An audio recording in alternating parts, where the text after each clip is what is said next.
Today's episode of The Sit Down with Scott Dion Brown is brought to you by Jeanette McKenzie, Realtor at Forest Hill Signature, Jewelry Forever at jewelryforever.ca, and Beautified by Romina. Enjoy the show. Broadcasting live from Glenmore Record Studios in Toronto, this is The Sit Down with Scott Dion Brown, your Sunday morning talk show with interesting guests, live musical performances, and the most fun you can fit in your coffee cup. Hosted by Scott Dion Brown and Regina Elena, this is The Sit Down with Scott Dion Brown.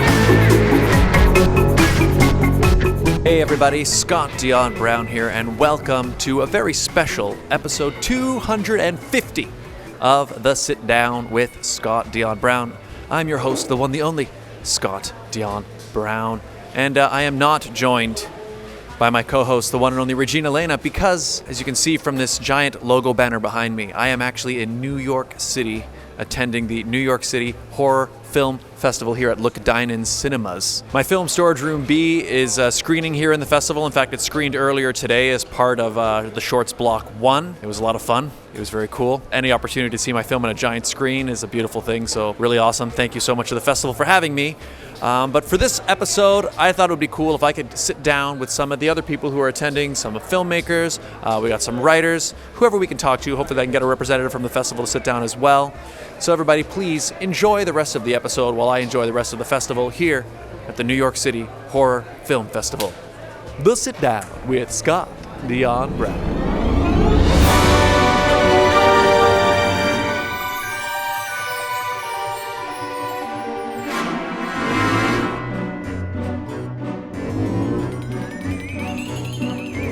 Okay, everybody, we are here at the New York City Horror Film Festival. Introduce yourself. My name is Sean. I'm part of the programming staff here at NYC Horror. Been here for, I believe this is my 19th year at this point, 18th year, something like that. The festival here, it's a very well-established, storied festival. How long has the New York City Horror Film Festival been going on? I believe the genesis of it started in 2001. Our founder, Michael Hine, from what I remember, I think, obviously I wasn't there that long at the very beginning, but from what I understand, this was back when Tribeca Film Festival was just getting started, and they weren't as genre-friendly as they were now. And Mike thought there should be one of those for horror. So he started it in Tribeca. We were at the old Tribeca Cinema, and we were there until 2013, I guess. And then we moved around a little bit. The Tribeca Cinema, as is the way of New York City, got shut down for condos or something, as is New York. And we're here in our fabulous new home now. Look Dine-In Cinemas on 57th and West Side Highway in Manhattan. So what do you think the key has been to keeping a festival like this going for so long and being so successful? You know, it's a small crew. There are currently, I want to say, 7 of us who work on this and put this all together. And in terms of what's been keeping it going the whole time, it's having the same core together, because we all know how each other works.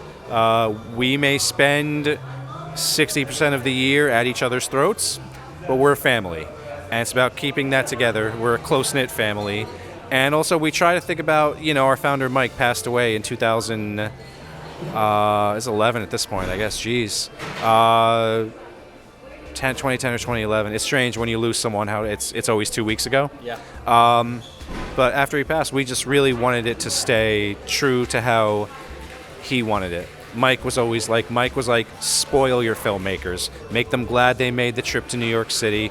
Show them a good time, and they'll spread the word. And that's what he wanted. It's cool hearing you say that, because that was what I was going to say just from, again, as a filmmaker here. Thank you, by the way, for having me programming the film. But the experience has been really great. And I've been to different festivals, and I think this one has felt so, the experience of the filmmakers feels like it's really been taken into consideration. Even just the idea of, acknowledging that the filmmakers are in the room, and it really feels like you're encouraging the filmmakers themselves to really kind of be part of the experience. It's a beautiful thing. When you're looking for films and when you're choosing films, what are you looking for in your selection process? We have a programming ethos. Can I swear on your podcast? Yes. It's called Fuck It, Let's Go For It. Sometimes we just say, fuck it, let's go for it. Let's see how people react. I mean, you were in the program there, and we had a one about a man who obsesses over his abusive dead father through his father's pile of feces. And we were like, you know what? Let's go for it. We just asked to be engaged. People get so hung up on, is it good? And we don't really, when we judge, we don't use words like good. We use words like engaging. Engaging comes up a lot. Be like, yo, I was in this from the beginning to the end. That's really all we ask. So sometimes, I'm watching a movie at home and I'll be watching like a Hollywood blockbuster or something, and I like some of them. But so often it becomes background noise. I like to be sort of grabbed by the scruff of my neck from frame one. Like, so your film, right? The second I saw what you were doing, I got up on my seat a little bit, and I was like, okay, let's go for it. Like, you got me. You got me right from frame one. Thank you. Yeah. Engaging, that makes sense, because, I've just watched several films now. This is day 2? 3. Okay, sorry, been 3 days, yeah. So I've watched a lot of films up until this point, and there's never any lull, really. Like, it almost feels like you're grabbed the whole time. And even as the shorts program was happening, how long is the program? About an hour and a half, I think, each one? About an hour 40. Yeah, it feels so quick, but I guess it's just good choices of films. Yeah, it's more of I think when we program things like shorts blocks, there's a temptation there to do a sort of very monotone, this is the entire theme of this program, and over an hour and 40 that can be tiring, and I guess we could have done that, but we spoke to some of the filmmakers, the guys who did Nychff Meet Me, and he was saying, you know what I love about this program? I couldn't, just when I thought you were doing one thing, we went to another, and then we were on one thing, and then we went to another, and he was like, I was engaged the whole time, I was having fun the whole time. I don't know, I guess it comes from my background, this is a little nerdy, I used to do a video game podcast, and I learned about the importance of really good level design, which is always keep the player coming back. Always throw in something at them, something they're not expecting. That's how we do the shorts programs and the features too. So yeah, I'm basically playing PlayStation 5 when I program these, is what I'm trying to say. It's working. Thank you. It's working pretty well. What should we ask next? I am still slightly recovering. We did go for drinks yesterday. We were out pretty late. Yeah, and I woke up this morning, I was like, I had maybe one or two too many. So slightly slower moving. I will tell you, our first theater, and I don't party as hard as I used to, but back in 2010, maybe 2011, our bar manager at our last theater called us a drinking festival with a film problem. And it's pretty. It's New York City. There's a lot of distractions. We like to have fun. You guys come in from all over the place, and we like to make you feel at home, make you feel welcome. Well, I definitely feel welcome. I definitely do. Actually, I know what I want to ask you. You guys obviously get a lot of films. You get people send you a lot of films. Any advice you'd give to, say, filmmakers? Maybe things.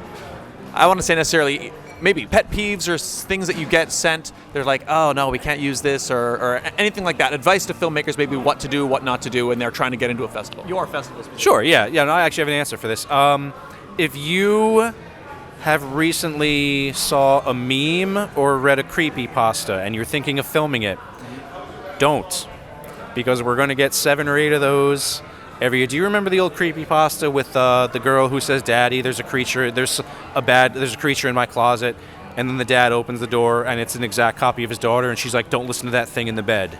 Do you remember that creepypasta? It was like 2013-ish. I don't, but it was a big internet meme, at the time, yeah. And I tell you, we must have gotten 5 of those that year. I would say if you just go for it. Like, whatever you want to do, just go for it. Like, if you bring your idea to someone, I think if someone says, if you bring and they're like, hey, I think this is actively a bad idea, take that to heart. But if you bring it and they're like, man, you're out of your mind, go for it.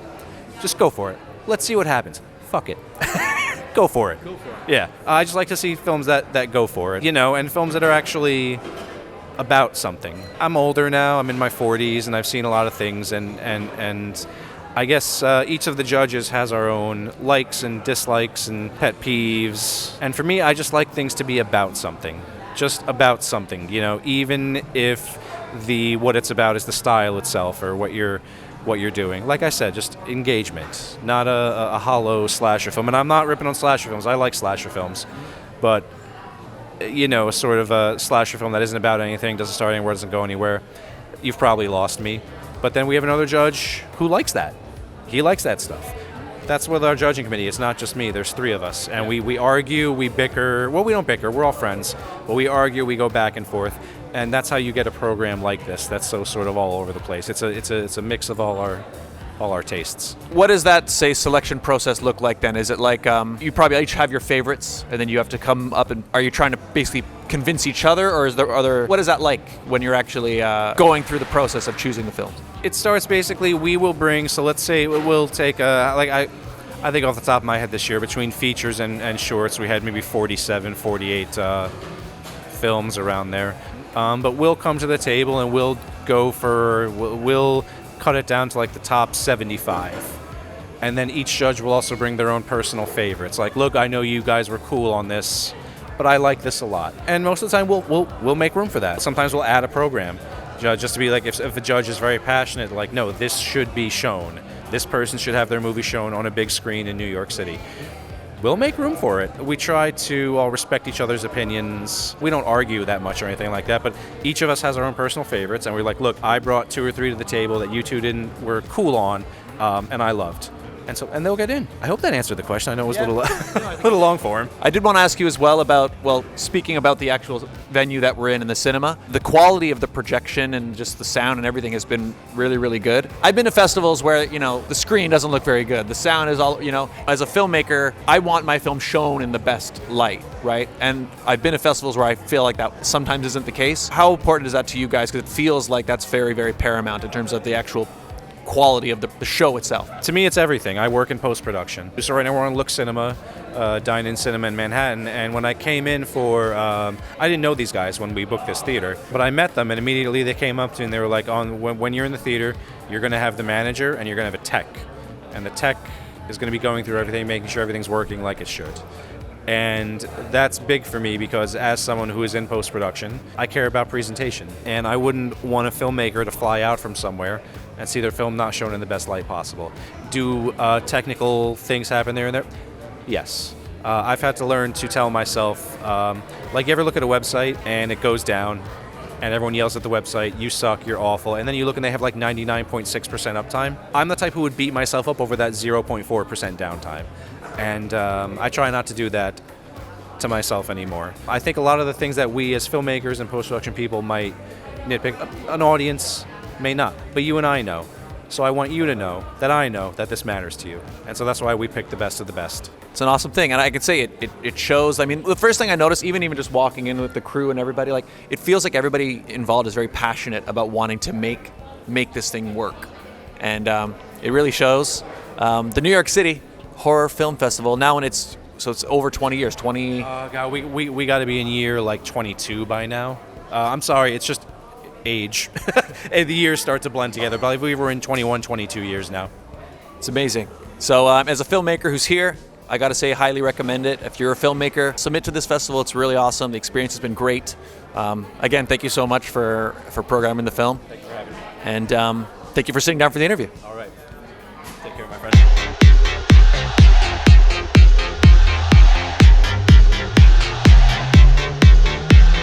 Hey everybody, we are here at the New York City Horror Film Festival, and I just got out of a screening of, what's the name of the film? Beach? Say it again. There's a beach?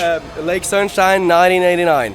Lake Sunshine, 1989. That's something with a beach, so yeah. Yes. Oh yeah, that's right. It starts on a beach. Yes. Starts on a beach. I am here with the filmmaker behind the film. Introduce yourself. So, hello. My name is Filip Koren, and I'm the writer and director of Lake Sunshine, 1989. So you've come all the way from Norway. Correct. It's awesome. How long was the flight from Norway? 8 hours. And it was a direct flight. Okay, so there's no stops or anything. Nope. That's good. Well, so tell me a bit about, obviously no spoilers. I've seen the movie. You guys should watch it too. And the trailer is on YouTube, I believe. Yeah, it is. Yeah. Yeah, I watched it yesterday. Tell me a bit about Lake Sunshine 1989. Yeah. You got it. Okay, so I can start with telling the log line. It's a movie about 2 best friends out on a cabin trip at Lake Sunshine. And it's set in 1989. And after sunbathing on the beach, they got a strange call, and their life changes forever after that one. So what went into your decision to set it in 1989? So the first thing I noticed right away was the music was very much of that era. Yeah. But what else did you bring into your decision to set the movie in the 80s? That's a great question. From the get-go, the story really comes from something my grandma told me when she was younger, and when she was having my mom and my uncle and my aunt when they were little. They were at the cabin in the same place as Lake Sunshine, or like the Norwegian name is Vassfaret. And she told me a story when she was there just with the three, just with the four of them, not with her man. And in the night, suddenly, like 2 a.m., it knocks on the door, and outside there's standing a man, which you can see from the window. And of obviously reasons she doesn't open the door. And he's just standing there like 10 minutes after, and then just leaving, just talking to himself out in the woods. And the next day, she heard down in the village that a man has actually escaped from a mental institution. And they're just walking from cabin to cabin, and there are like 10 cabins out there, so it's really remote. And she actually never locks the door, so it was one of the times she actually did lock the door. And that made my mind spinning. What happened if she didn't lock the door that night? Could be nothing, it could be something more, we don't know. And that started like the whole process. So when I wanted to set it in 1999, it was because I really wanted to like go a little bit back in time when I think we were a little bit more vulnerable, and when we were on vacation, and like you have this Sony 2000 phone, this really battery of a fucking phone. Yeah. I was trying to go a little bit back in time to see when we didn't have so much connection with the other world, and to watch when something bad maybe happens. And yeah, so that was my main decision to have it back in 1989, to be honest. That was a long answer. No, that was great. So that's crazy that it's actually kind of based on a true story. I don't want to say based, but probably not. No. But the premise. Yes, the premise it is. So yeah. That's awesome. I don't know how much I can say about the movie, not spoiling it. No spoilers. No spoilers. Okay, so now this is also, you were saying, this is your first endeavor into the horror genre. So what were some of the challenges you faced? I guess the simple thing is like, what did you do to make a movie scary? That's a great question. Like, I always love horror movies to begin with, but I really always wanted to trying to make horror and see what happened. And when I did this, I was really trying to make everything in the sunlight, but still trying to discover what was scary and what was scary for me. What was the question again? Oh, just went into, well, get back, just to point out, yeah, so this is your first horror film. Yeah. You also did choose to set it during the day. Yes. Which is, I mean, most horror movies are at night because of the darkness. Yes. But yeah, basically the question was just, so I have a film in the festival as well. It's my first kind of horror film. It is? Yeah, I'd never made a horror film. So that's why I was like, Congrats, man. Yeah, you too. Great.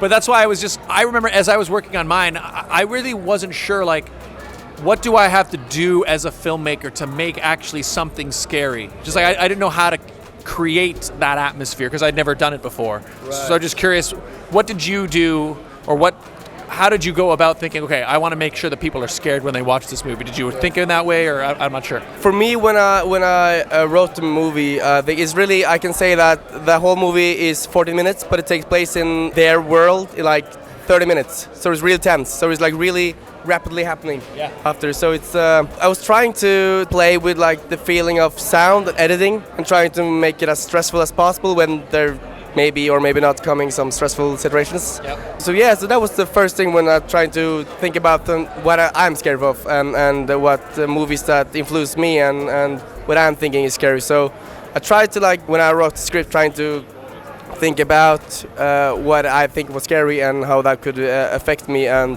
trying to implement it in the film. Okay. With not spoiling it. Yeah, no spoilers. Next thing I want to ask you about is the music in the film.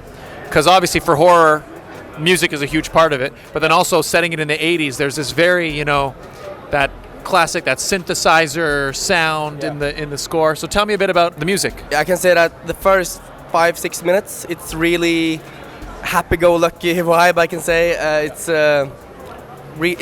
really like techno, 80s, 90s, and it's a really good feel. I want to create like a really safe, almost like a childish atmosphere. When it's a little bit saturated and a little bit over the top sometimes, to have like the feeling of the 80s, early 90s, and then put in a really serious incident when everything flips on its head and then becomes a whole other movie.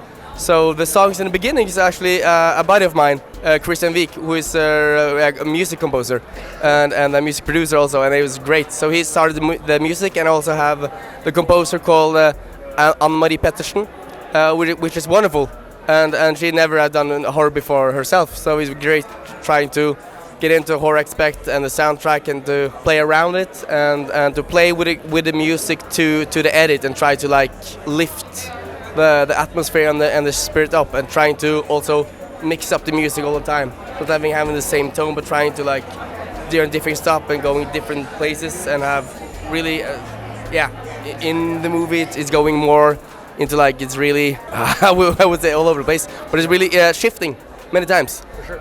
So I was trying to do that, and Anne-Marie Pettersen is a wonderful composer, so she did a great job. Both of them, both her and Kristin. Yeah, the music's very effective throughout the whole film. Right. So it's really Thank good. The other thing I want to ask you about is, again, I think probably because it's set in the 80s, I noticed the way you even kind of did the color of the film. It kind of has that old school kind of classic look. Yeah. And what I liked about that is there's so many really awesome horror movies from that classic era, the 70s, the 80s. Yeah. And this movie felt very much part of that. Did you kind of do that? Was that intentional? Are you kind of trying to pay homage to those classic horror films? Yes, I could say so. Yes, I really wanted to pay both homage.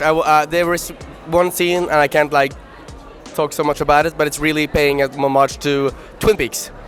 Oh yeah. The Bob, yeah. So that one was an influence, but really I was just trying to have this playfulness, this handheld feeling of the 80s, 90s and the VH, and trying to like it felt like something that was just out there, like someone was filming it, and trying to play with that one and see what that's happening, and how it worked or if it didn't work. So I had like some influence, but mostly I was trying to figure out myself how to do this as effective as possible, I think, with the era and the grade and everything.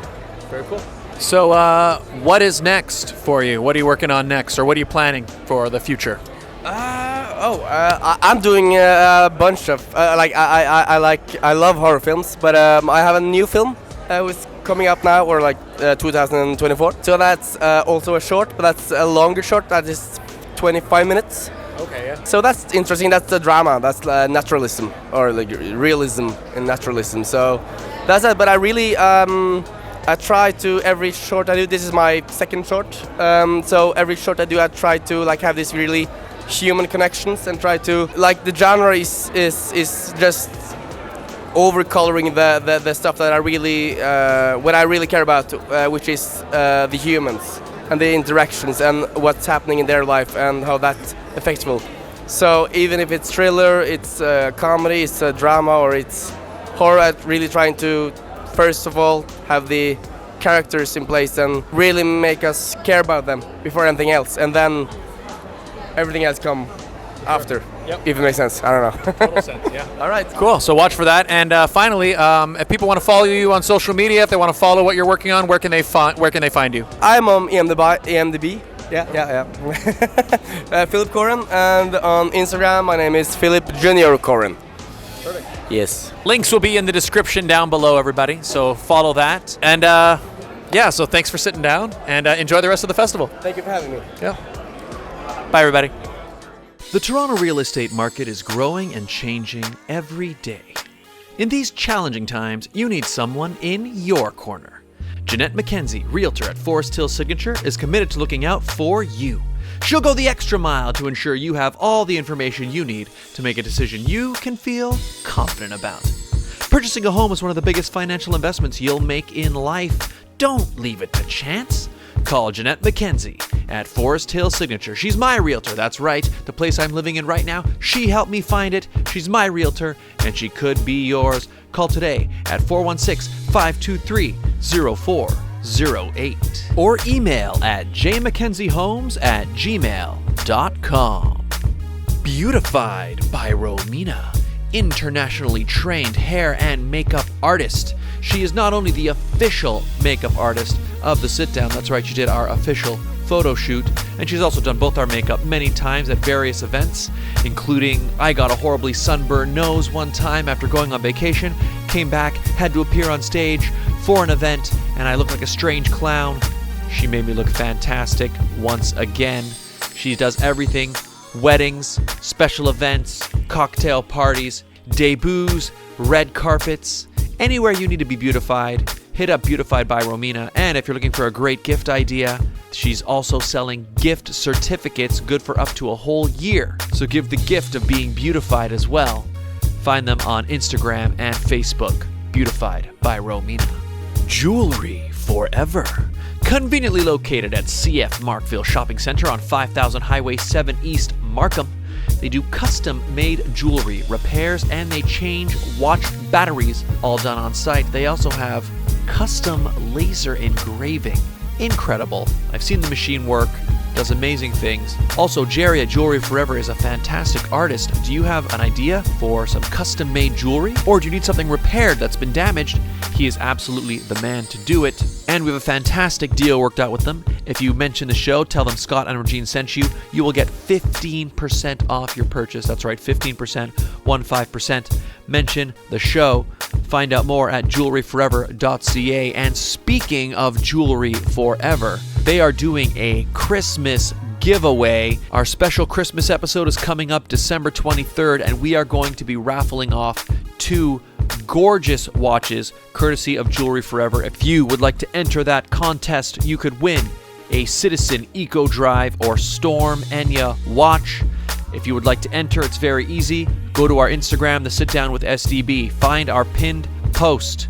Like that post. Tag 2 friends and comment your favorite holiday tradition. Also, make sure you're also following Jewelry Forever on Instagram. And then, of course, tune in for the draw December 23rd at noon Eastern Standard Time. Jewelry Forever, one more fantastic reason to love that sponsor. Great giveaway just in time for Christmas. Enter now.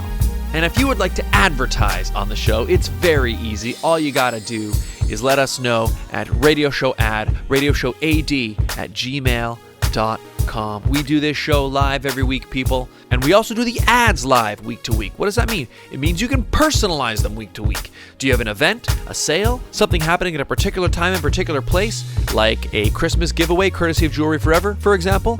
Well, then you can let us know, and we'll let your potential client base know in real time. It's a great way to build a brand new relationship with a brand new audience. Get in touch, radioshowad@gmail.com. Enjoy the rest of the show.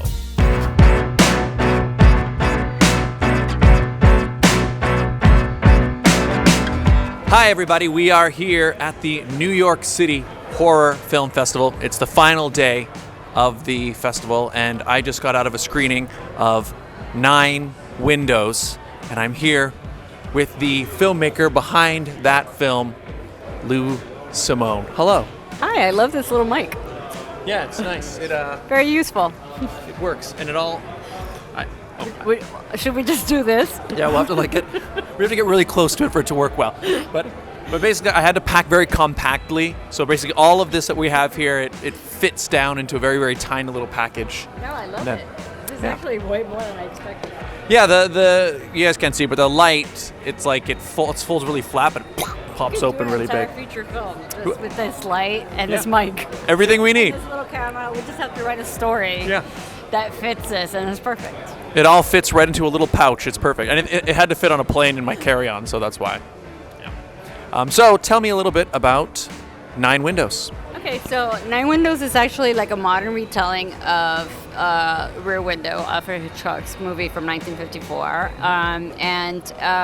But it's all modern stuff. So the windows, instead of looking at the windows of your neighbor, then these are windows in a computer screen, basically vlogs that our main character Liza is watching on a completely fictitious website that's kind of like a mixture of like YouTube and something like that.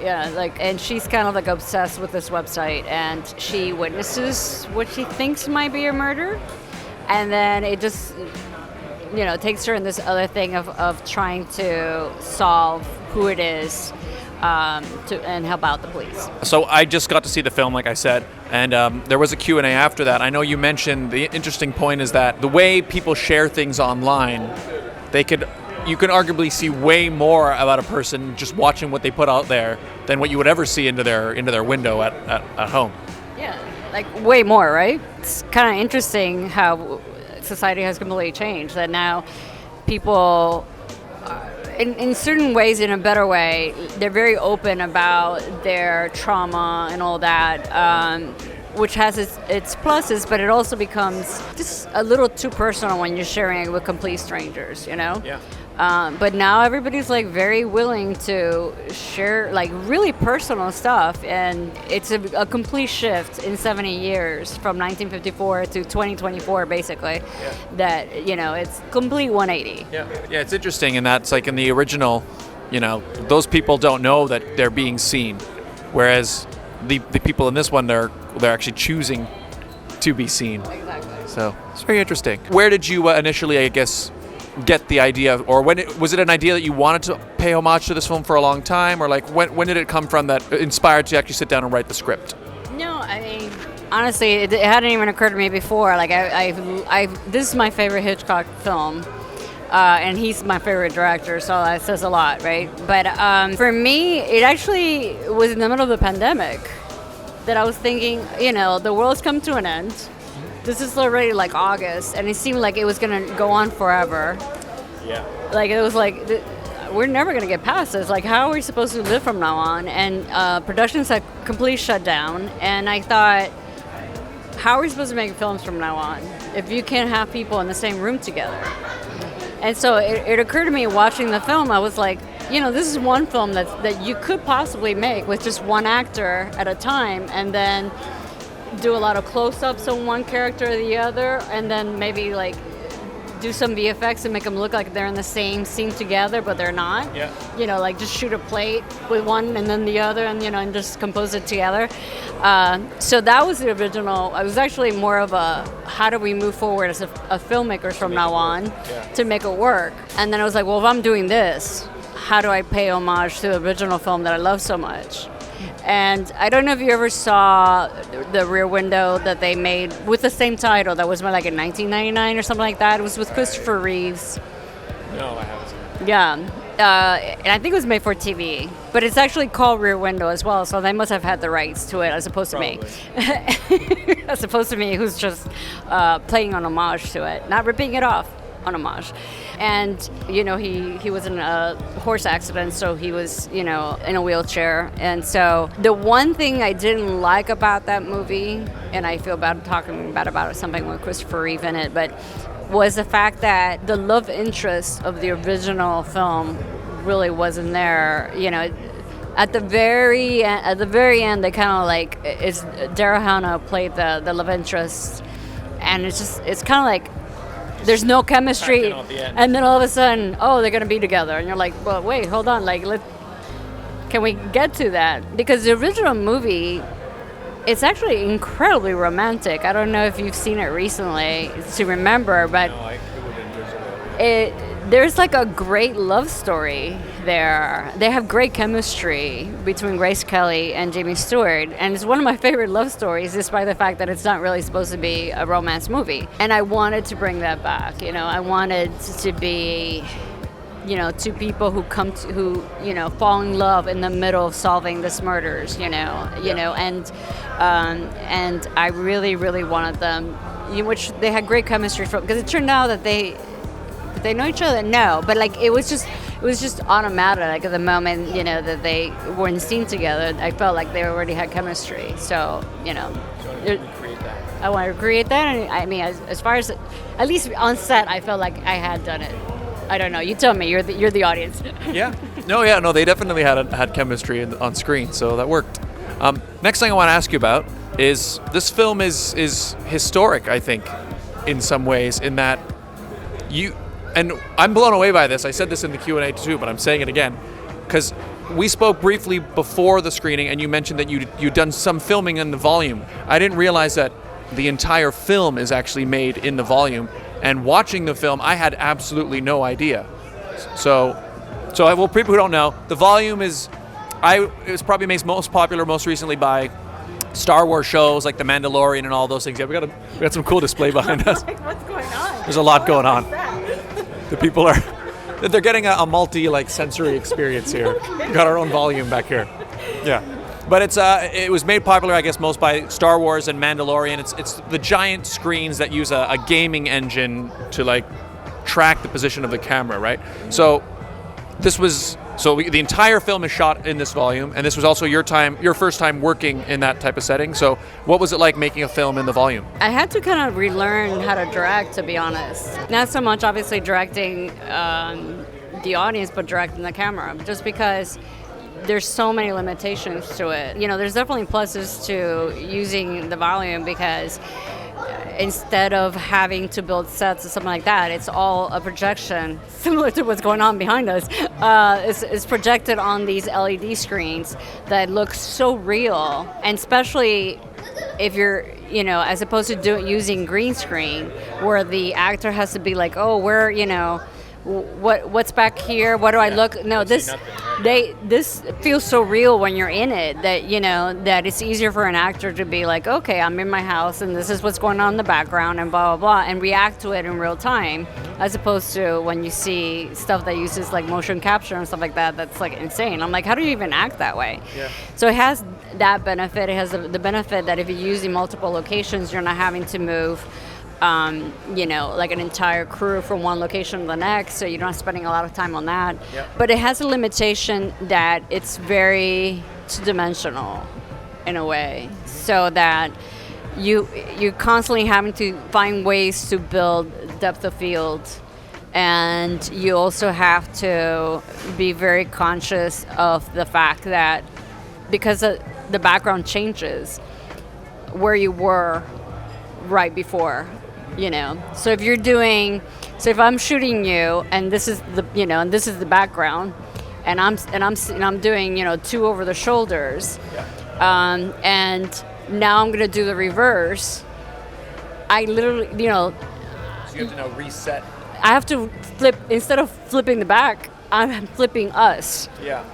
And then I have to be very conscious of where the camera was, and in both directions, so that you won't cross the line and whatever, So it was a lot, because it's stuff that you just don't, that comes second nature when you're on a real set. But once you're literally just moving set pieces, you're like, fuck. Can I curse? Yeah. Okay. I was like, fuck. I mean, how was it? Okay, no, it would be over this shoulder because in that, and sometimes. Because we did, we spent a lot of time moving furniture around to, change perspectives. Yeah. So in order to avoid that, we would shoot a lot of takes in one direction, okay. And then be like, okay, now let's go back to the original thing and switch, and then you had to remember what you did 2 or 3 hours earlier. Yeah. So it was a lot. It was a lot. I mean, I think. Obviously now with more experience, I think it'd be easier, but it was relearning everything again. And as you're doing it, it's not like I got to practice, doing something else. I was just jump in, day one, start shooting, and it's okay, how do we do this? So it was a lot. I mean, I'll say you definitely pulled it off. Like I said, I had no idea. I know you had mentioned the volume. And so the beginning of the movie, there's a car scene, just people in a car.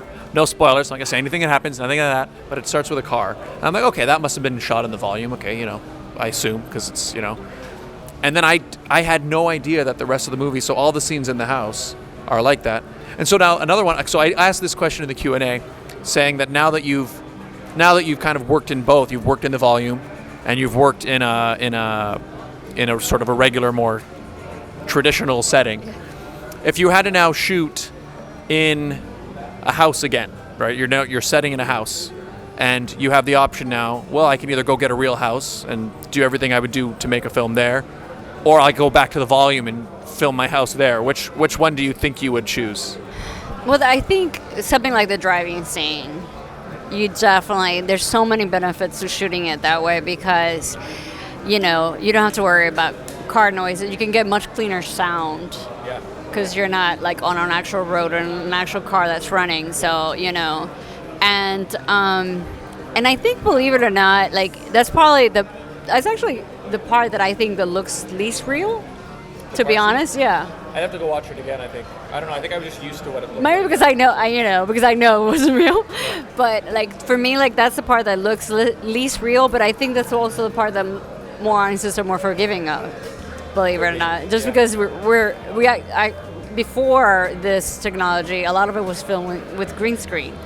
So for the same reason, because the sound is going to be a lot clearer when you're not doing it in a running car. So I think audiences are a lot more forgiving about that. They'll go along with it. But in terms of creating real life environments, the amount of pre-production that it takes to create those environments, of the house, it was months. It was like 8 months of pre-production.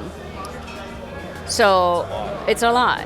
And, we were very lucky to be able to do it with people who were doing it in exchange for the experience of having done it. So they weren't paid. But if you were to pay a professional person to create that thing, not to mention the rental of the studio, is probably, easily like $25,000 a day.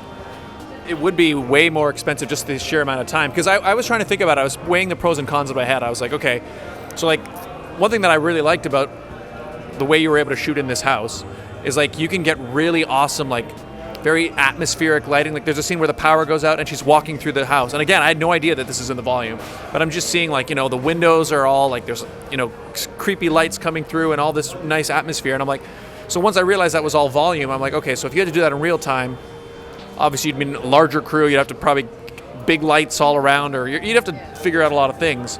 But then that's still basically one day of shooting, let's say. Exactly. You want to create that effect in the volume. Like you said, it's months and months. Somebody has to build that even before you get to the day of shooting. Things that came up during pre-production are like, well, what do you want the house to look like? I'm like, I don't know, a house. I didn't realize I had to like decide the color of the walls, the ceiling, the texturing, all this other stuff. I'm like, oh my God, this is way more decisions that I would normally, because normally we just get a house and it is what it is, whatever house you can afford to rent, to film. So it was like, crap, I get to choose all that. In a way, you're like, great, now I can choose colors and, and texture that I might not have a choice. I shot a film in a house that was a gorgeous house, but it was so clean and slick. It didn't have that. It didn't have texture, so you missed that part. So you're like, oh, great, I get to create all that. But that's a lot of stuff that you're overwhelmed with everything you need to do in pre-production to get ready to film. And now I have to think of all these little details that I normally wouldn't think about. Was there any flexibility in that, like, if you wanted to say when you're shooting and you're like, oh, it'd be really actually neat if I don't know, if this color was different or something. Was there any flexibility to do that, or was it very much like any change you wanted to make to the volume projections was kind of locked in quite early on? Colors we could change, like pretty much on the spot. We were still not using the latest version, the 5.1, I think it is, of the new engine. It was a 4.7, I believe. So now my understanding is that if you make a change, if the artist makes a change, it'll on the spot, it'll change.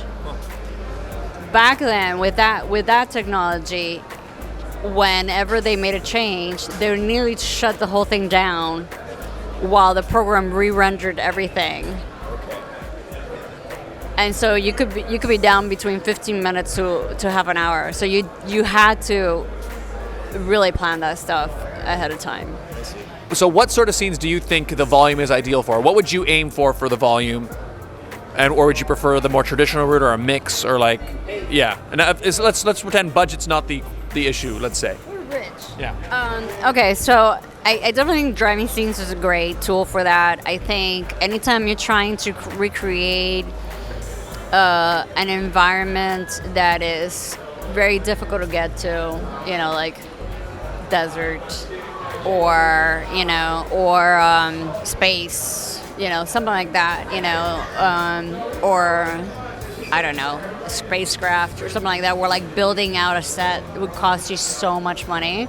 Yeah. And the one good thing, or not the one good thing, but one of the many good things that Epic has now, and as more and more people are using the technology, is that now you can buy more assets already pre-made so that you don't have to build them from scratch. Right.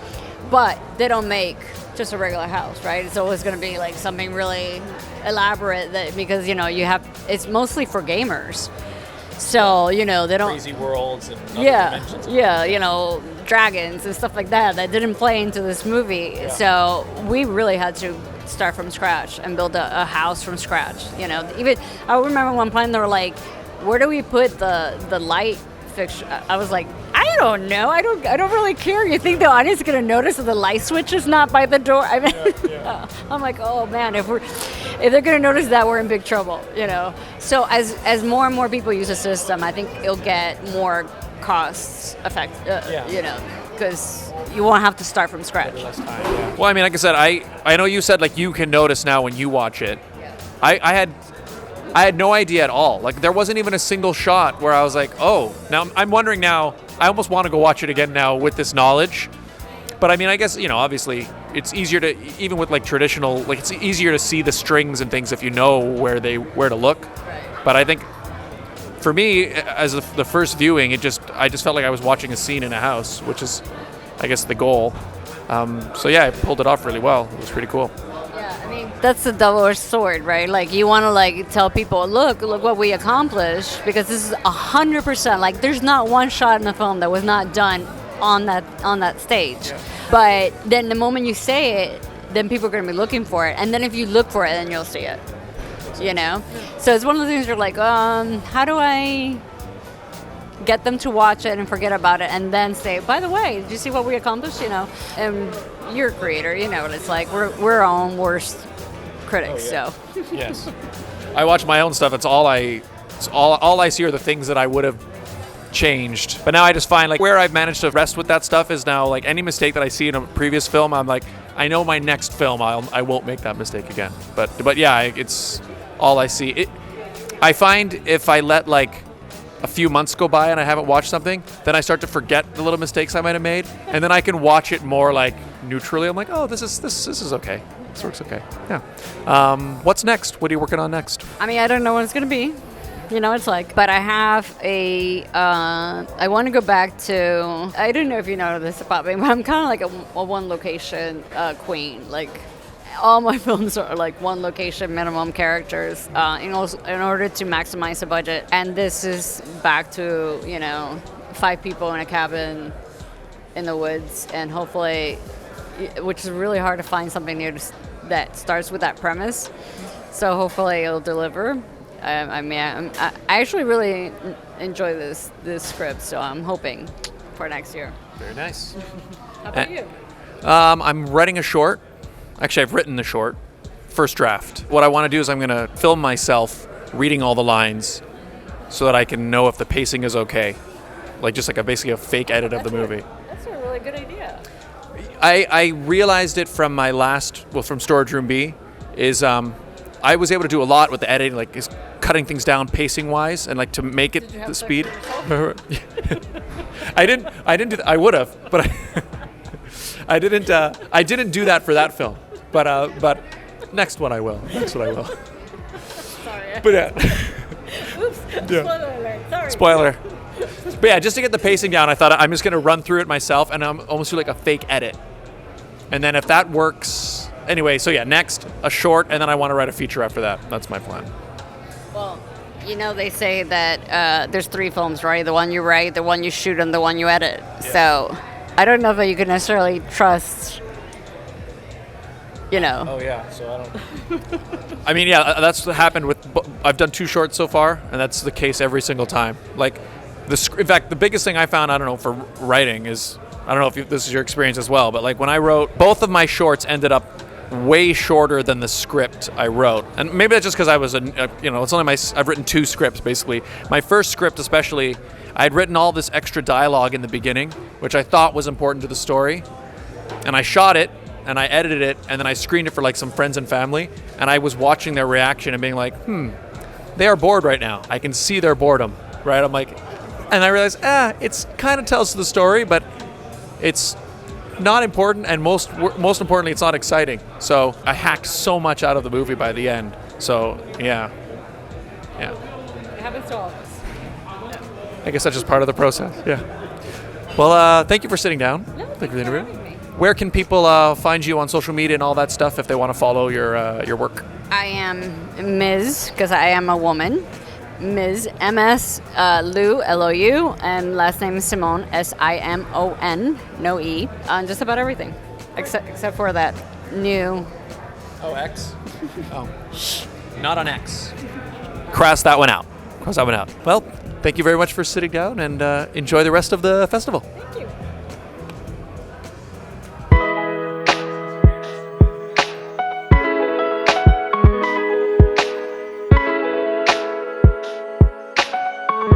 All right, hi everybody. So we are here at the New York City Horror Film Festival 2023, and I'm here with the man behind 3 Baths, a short film that I just had the opportunity to watch in the block of films that just happened.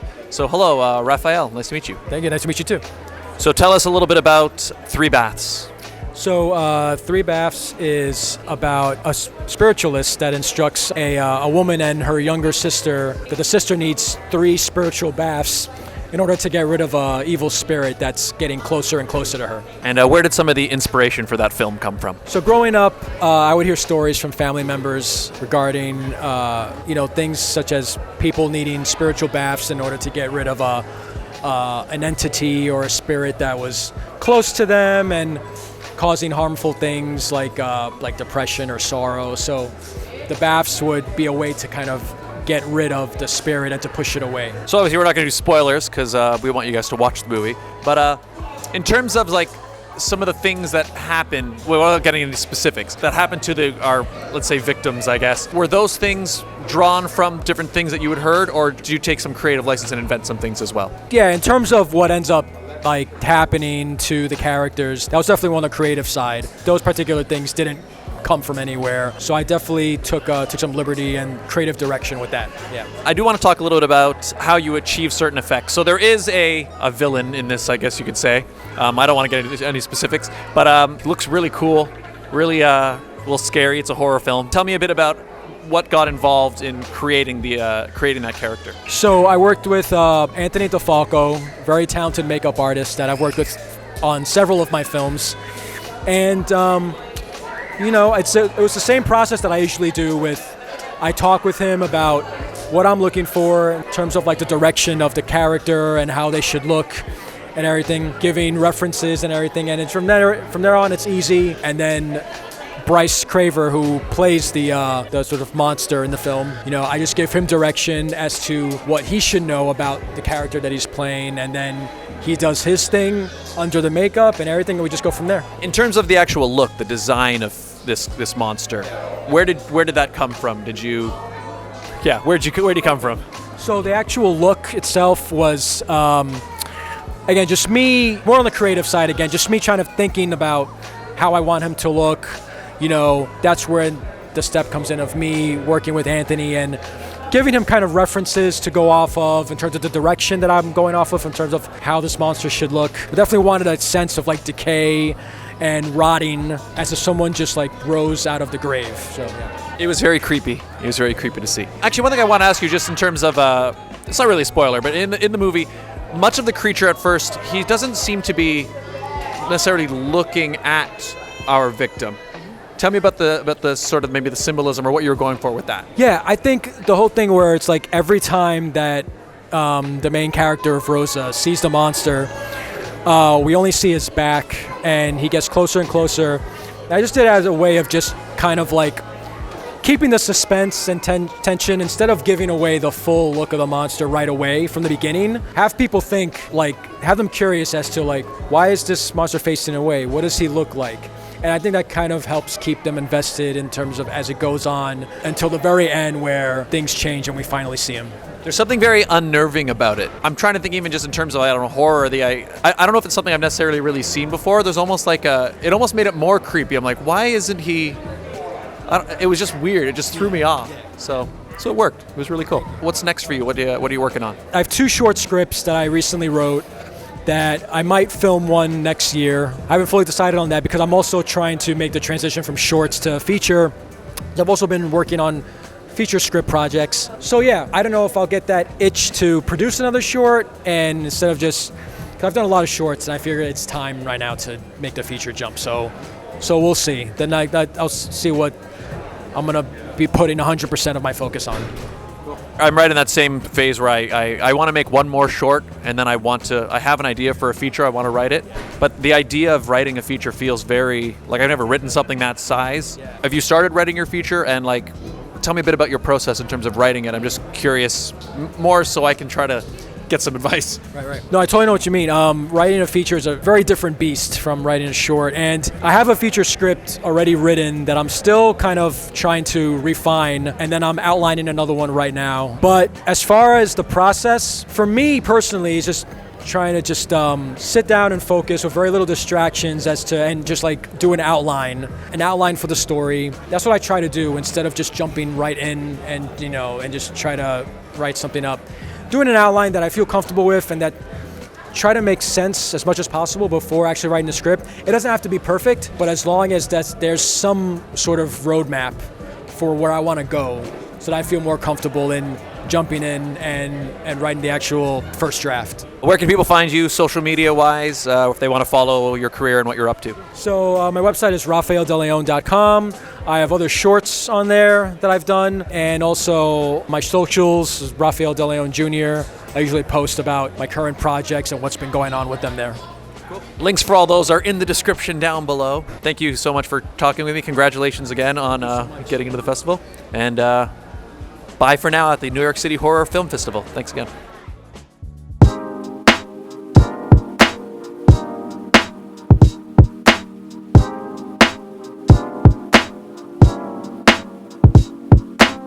Hi everybody, we're here at the New York City Horror Film Festival, and I am here with Shane Thompson. Yes. The man behind Sleep, what was it called again? Sleep Tight. I was the writer for Sleep Tight. Oh, thank you. I was the writer for Sleep Tight, and the short film was directed by the wonderful and talented Lisa Ovies. So the movie touches on the world of sleep paralysis. Where did that idea come from? Is it something your own experience, or is it, where'd it come from? Yeah. So I have never experienced sleep paralysis, but I do know many people who have. And just listening to their stories, I've even seen them experience an episode before, and it's terrifying. It's probably one of the most terrifying situations you can think of, because you just aren't in control.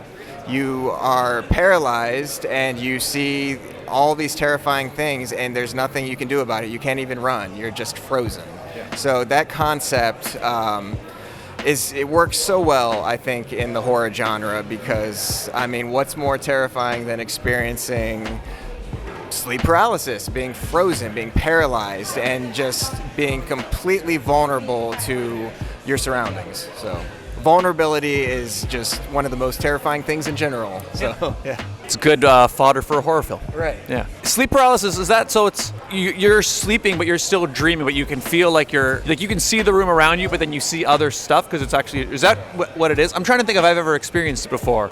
It's almost like a state between being asleep and being awake, where it's like you are cognizant of what is going on around you, but you just can't move. There's instances where your eyes can even be open, but you're still just vulnerable, and you're frozen. And a lot of times people who experience sleep paralysis see a sleep paralysis demon, like a shadowy figure or something that they can't really explain, and they have no control over it. And there's even instances of it feeling like pressure on your chest, almost like it's sitting on your chest. So it's just, the whole concept just terrifies me. So. I just got to see the film. We just came out of a screening of it about I don't know, 20 minutes ago or something. So I will say it is quite terrifying, very scary. Tell me a little bit, so you were the writer of this one. Have you written many films before? Is this sort of one of your first, or tell me a bit about what you've written? So I have been writing for about 10 to 12 years now. I have a film studies degree from The Ohio State University with a focus area in screenwriting. This is one of the more recent examples of my vision, like my writing kind of coming to life on with a higher production value, if that makes sense.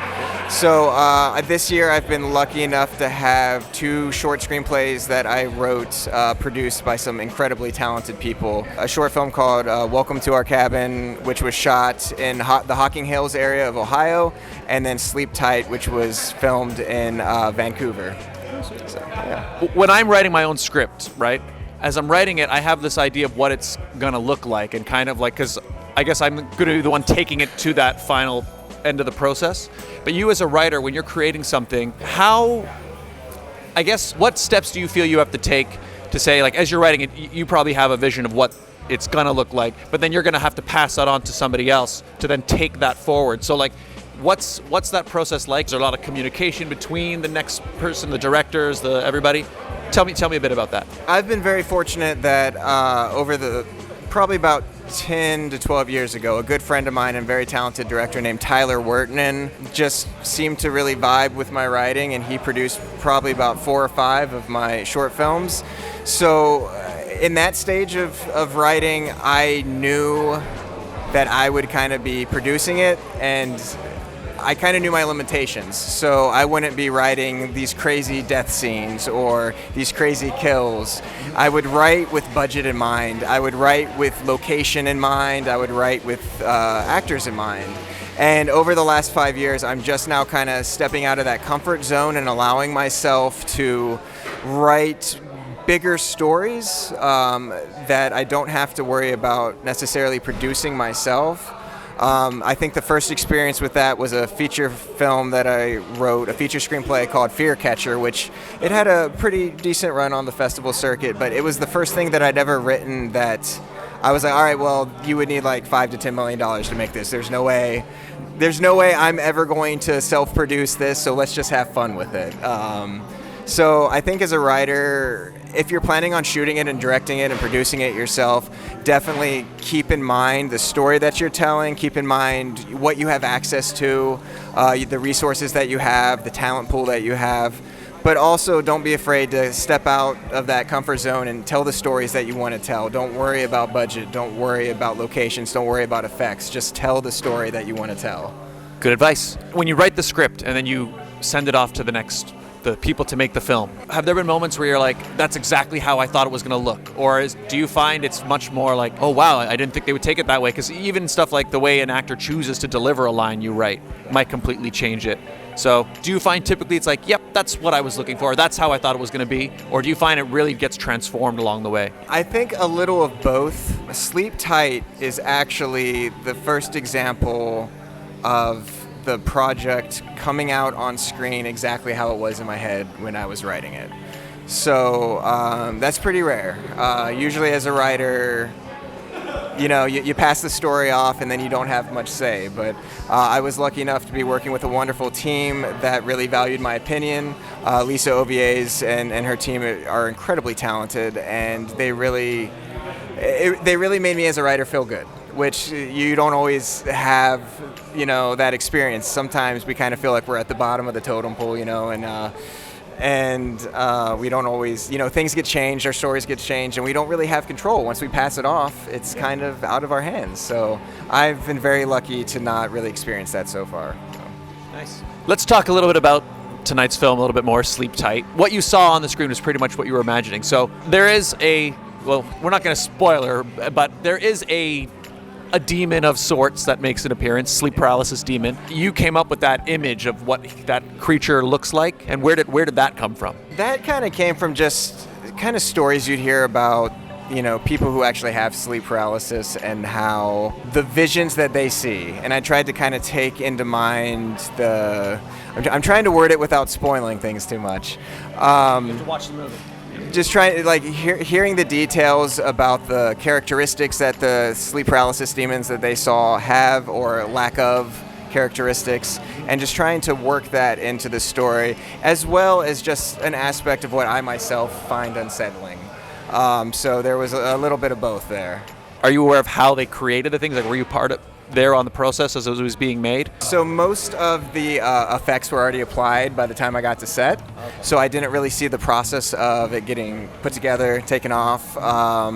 But I will say that the team behind it just blew my mind. Just so incredibly talented, and I was very, very, very happy with what they created, what we created. So I mean, it looks awesome. I mean, it's scary. It looks, I guess, real is the right word. Like, it doesn't like real in the sense like, I know it's not a real thing, but it looked like it's real. The skin looks real. Yeah. It was just really cool. Was it all practical, like all makeup effects and that sort of thing? All practical.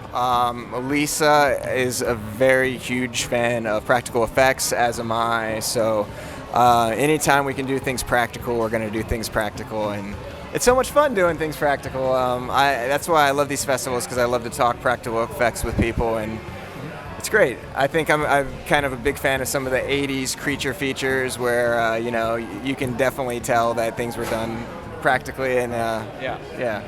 I think, in fact, let's actually just use a bit about that. I think you kind of already gave some of that answer, but nowadays, most stuff you're going to see is computer animation, computer graphics. You seem to favor more the practical side, just for what you just said right there. So what are your thoughts in terms of how much CGI is used today, and like, as opposed to practical? And what's your own philosophy around it? Oh boy, that's a tough one. I think I'm kind of a fan of both, like a combination of the both. I think you can tell when everything's practical, or like, I think when you can kind of see the combination of the two is the sweet spot for me. Yeah. So that's kind of what I look for, because I know a lot of filmmakers maybe go in wanting it to be 100% practical, and then in post notice like, all right, we need to tweak some things, and I think that's completely fine. I think the important thing is that at the end of the day, the final product is something that they can be proud of.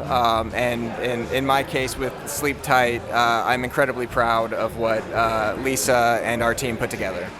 I think I agree with you in that what I find I get tired of is when there's some films that there's so much CGI going on that it almost feels like it's being used just as like, I don't even want to say crutch, but kind of, where it's like, we're just going to give you everything, and it's all like a giant world, and I feel like your eyes start to get tired of it. Like, I almost find, like, after the 5,000th explosion, it's not as exciting.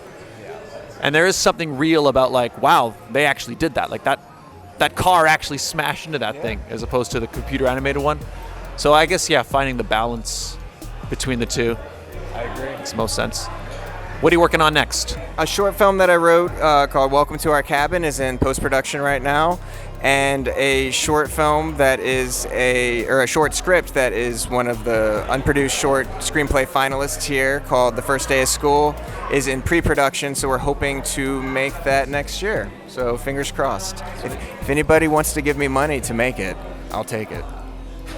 Links in the description for all that. Actually, one thing, so there was a Q&A with the filmmakers afterwards, and one thing that you did mention is that you're getting ready to transition from writing shorts to writing features. That's what you're about to take the next step. What are your thoughts in terms of writing a feature as opposed to a short? Or like, how do you prepare, or like, how are you working towards it, I guess? I'm not even sure what to ask exactly, but your thoughts between the two, I guess. No, that is an excellent question. I think if you ask 10 writers their thoughts on features and shorts, you might get 10 different answers. Writing short scripts are by no means is it an easy task, but I think I do find it an easier process than writing a feature. I've written probably 10 to 12 shorts over the last 2 or 3 years, and I've only written one feature. And that is just kind of a testament to all these writers out there who are knocking out features everywhere. Just props to them. I want to give a shout out to a very talented writer friend of mine named Greg Sisko, who tries to write one feature film a year. And he has succeeded in that. And I was at a festival with him once, and he ducked away from the festival for a few hours because he said he tries to write an hour a day every day. And I think that's something that every writer should take to heart and use as motivation. So we need to be more like Greg. And now he's gonna get a big head now after hearing this, if he ever hears it. But I think for me, short films or short scripts, my goal is to make them as entertaining as possible. So yes, I do take into consideration story and character development, but you don't have a lot of time to tell a story. So you want to make sure that the audience connects right away. Whereas in a feature, sometimes we can have a little more time for that character development. We're growing with that character. We're learning about that character, and having more time makes us kind of feel a closer connection to them. So I think that feature storytelling is definitely a difficult task, but it's one that every writer should be making themselves do. So when you wrote your feature, this is my second short. I have one more short I'm planning to do, and then I do want to take that step into writing a feature. That's what I want to do. So I'm just curious in terms of how did you approach it? So the feature that you wrote, how did you start? Because in my mind it feels very daunting. I'm not even really sure where to start. So how do you start? That's an excellent question, and the way that I went about writing my first feature, it worked for me in that situation, but I'm sure every screenwriting teacher will tell you don't do what I did, because I didn't storyboard it scene by scene. I didn't really break it down scene by scene before I wrote. I just wrote it. I did my best to follow the 3-act structure. But at the same time, I just kind of dove in and was kind of just writing it, and I did go back and edit it and clean up some things. But the way that I write is I'm a very visual person, so I try to picture the scene in my head almost as if it's already been made, and then I try to translate that to paper, which is not always easy. Sometimes it works, sometimes it doesn't, but. And my process is not going to be for everyone, and honestly, my process might change. The next time that I dive into a feature, I might try to storyboard it and kind of break it down scene by scene by scene before I even start writing. But we'll see. We'll see what happens. So did you start at the beginning, scene 1, and you wrote chronologically, or did you jump around, or how'd that go? I did. I wrote I wrote the first 15 pages in 2012, and then I didn't touch it for 8 years. And then when COVID hit, I was like, all right, got some time. I have some time. I forced myself to finish it, and I knew how I wanted it to begin, and I knew how I wanted it to end. And then the difficult part is just finding that middle piece and making it all fit together. Makes sense. Actually. That's something I would like to ask you, because I know for me, even the shorts that I've written, if I don't have the ending, for the short that I have in the festival here, I got the idea quite a long time ago, and it floated around in my head for a long time, and the reason I couldn't write it or didn't really take any steps towards it is because I couldn't think of the ending.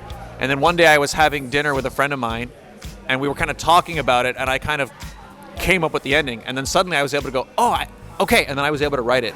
Do you need to know where it's going, or I know because I've seen some writers, they'll just start writing and they'll let the story come out of them or whatever, or do you need to have that ending to write towards? I like to know where I'm going. I like to have the ending in mind. I want to know where we're ending up. For me, it's easier to get there if I know where I'm going, but that's another thing where if you ask 10 different writers, you might get 10 different answers. My good friend Derek Stewart is here. He's a feature screenplay finalist. He wrote a wonderful feature called Neon Crimson, and if you were to ask him if he knew the ending beforehand, maybe he did, maybe he didn't, but my guess would be his process is probably a little different than mine. But for me personally, I like to know where I'm going. Now, that might change. As I'm writing, I might be like, this is where I thought we were going, but now that I know the characters a little better, now that I've developed them a little further, I think it needs to end this way. And that's perfectly okay, too. I think the important thing is that you're just true to yourself and you're true to the story that you're trying to tell. Yeah, I'm in the same boat. I like to, because once I know the ending, because then you can I just feel myself like I'm building myself to that moment. That's why the idea of writing things like TV shows. Nowadays, a lot of TV shows are just long movies, on Netflix or whatever. But I'm imagining writers who have to come up with a new episode every week or something. That idea terrifies me because I'm like, wait, you're going to commit to making this show, and there's going to be how many episodes and who knows how many years. But you don't really know, or you have to come up with something whether you have an idea or not. I don't know, that idea just scares me a lot. So, writing is terrifying. Yes. But all the great things in life are terrifying. That's true. One piece of it, although you gave several already. One piece of advice for a what's the word? Somebody who wants to be a writer. That's not the word, but you got the idea. Just don't give up and follow your dreams. I mean, this is the advice that I give anybody. Not even, it doesn't matter what your passion is, if it's writing, if it's acting, if it's painting, photography, just baking, anything. Just if it's something that makes you happy, don't stop doing it. Are you always going to be able to make a living off of it? Maybe not at first, but you definitely won't be able to if you give up. So my big thing that I try to tell people is just if you're passionate about something, if it makes you happy, don't stop doing it. There's going to be obstacles, but push through them and keep following your dreams, because the dreams are worth it and you're worth it, and anything worth having is not going to come to you easy. So. Great advice. Let people know social media, where people can find you, follow your work and everything. Yeah, so on Facebook, I'm just Shane Thompson. On Instagram, I'm Shane Michael 1987. Feel free to follow me and we can chat movies. Awesome. Great to meet you. Great chatting with you. All the best. We're here at the New York City Horror Film Festival. Bye.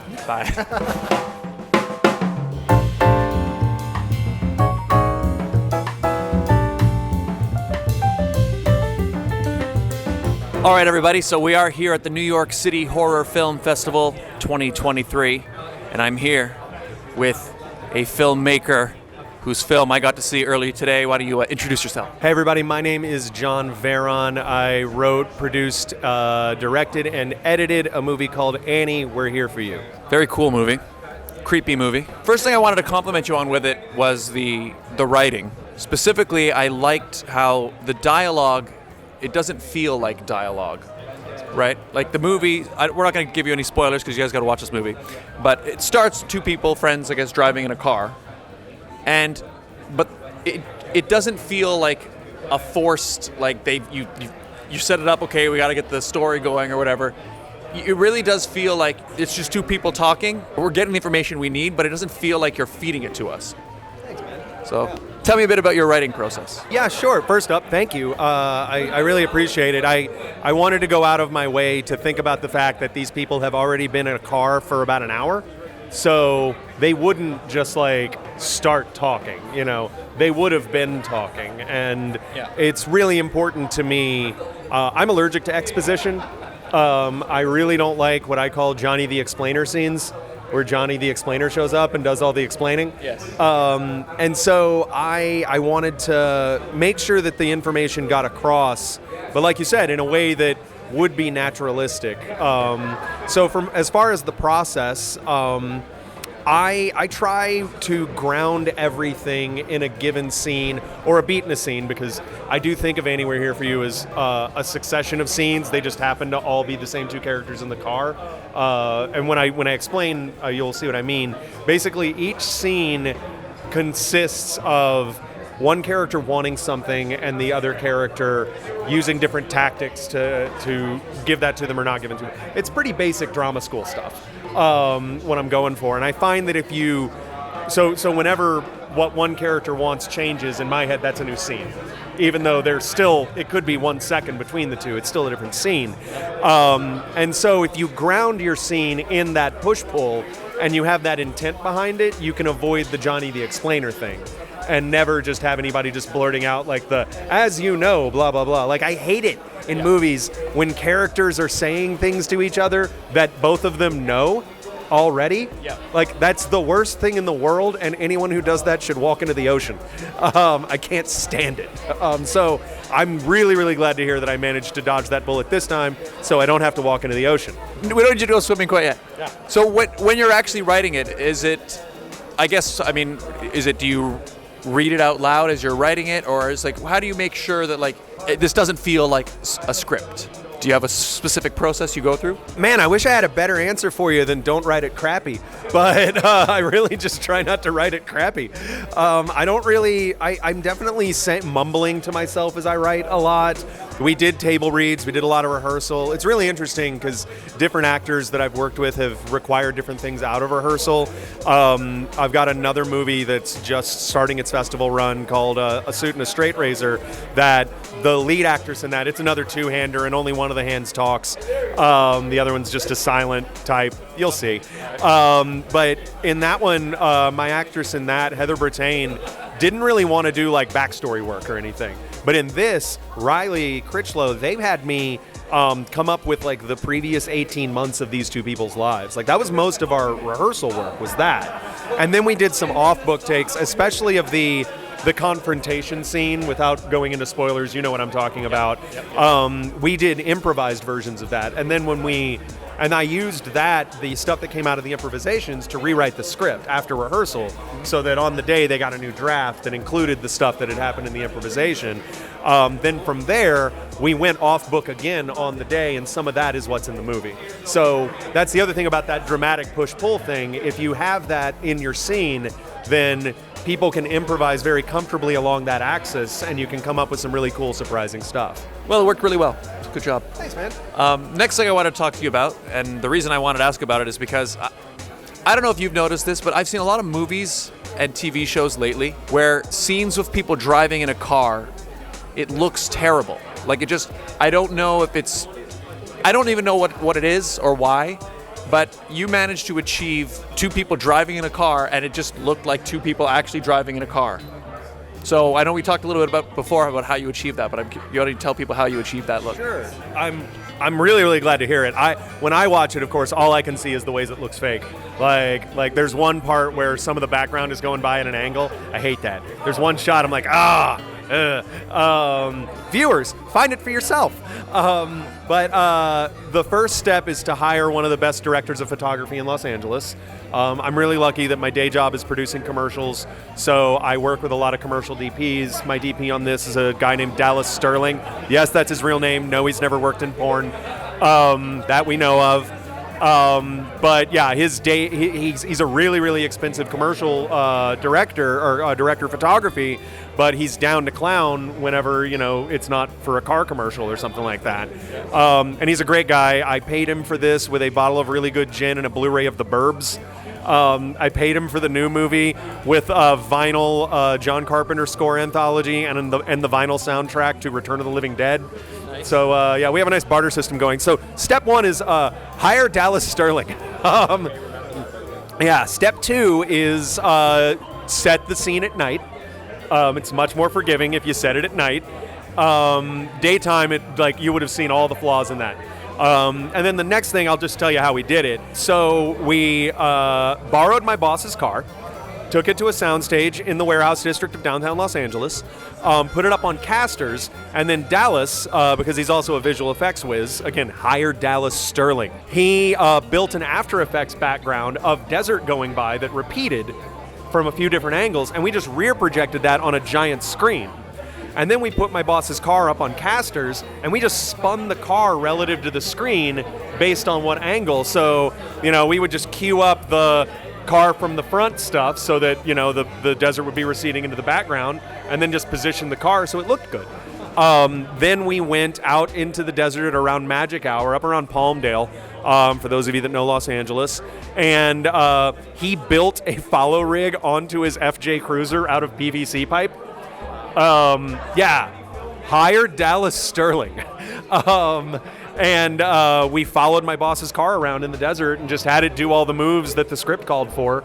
And then we color timed the hell out of that, replaced the sky. So everything you saw that was nighttime, that was shot at about 5 p.m. And then we just color timed it way, way down. So it ends up looking kind of like nighttime does.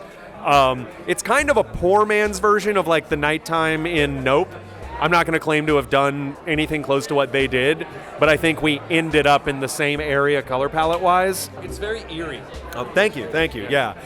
So yeah, that's how we achieved that. And then whenever the car stops and the things that happen towards the end happen, that was all on a stage. We rented some fake Joshua trees, just put those around, and just fogged the shit out of it. That's the other thing you do. You fog the shit out of it. F-O-G. Yes. Oh, that's so cool. I didn't even realize. So all of the scenes where we see the actors interacting around the car, none of that is outside in the actual desert.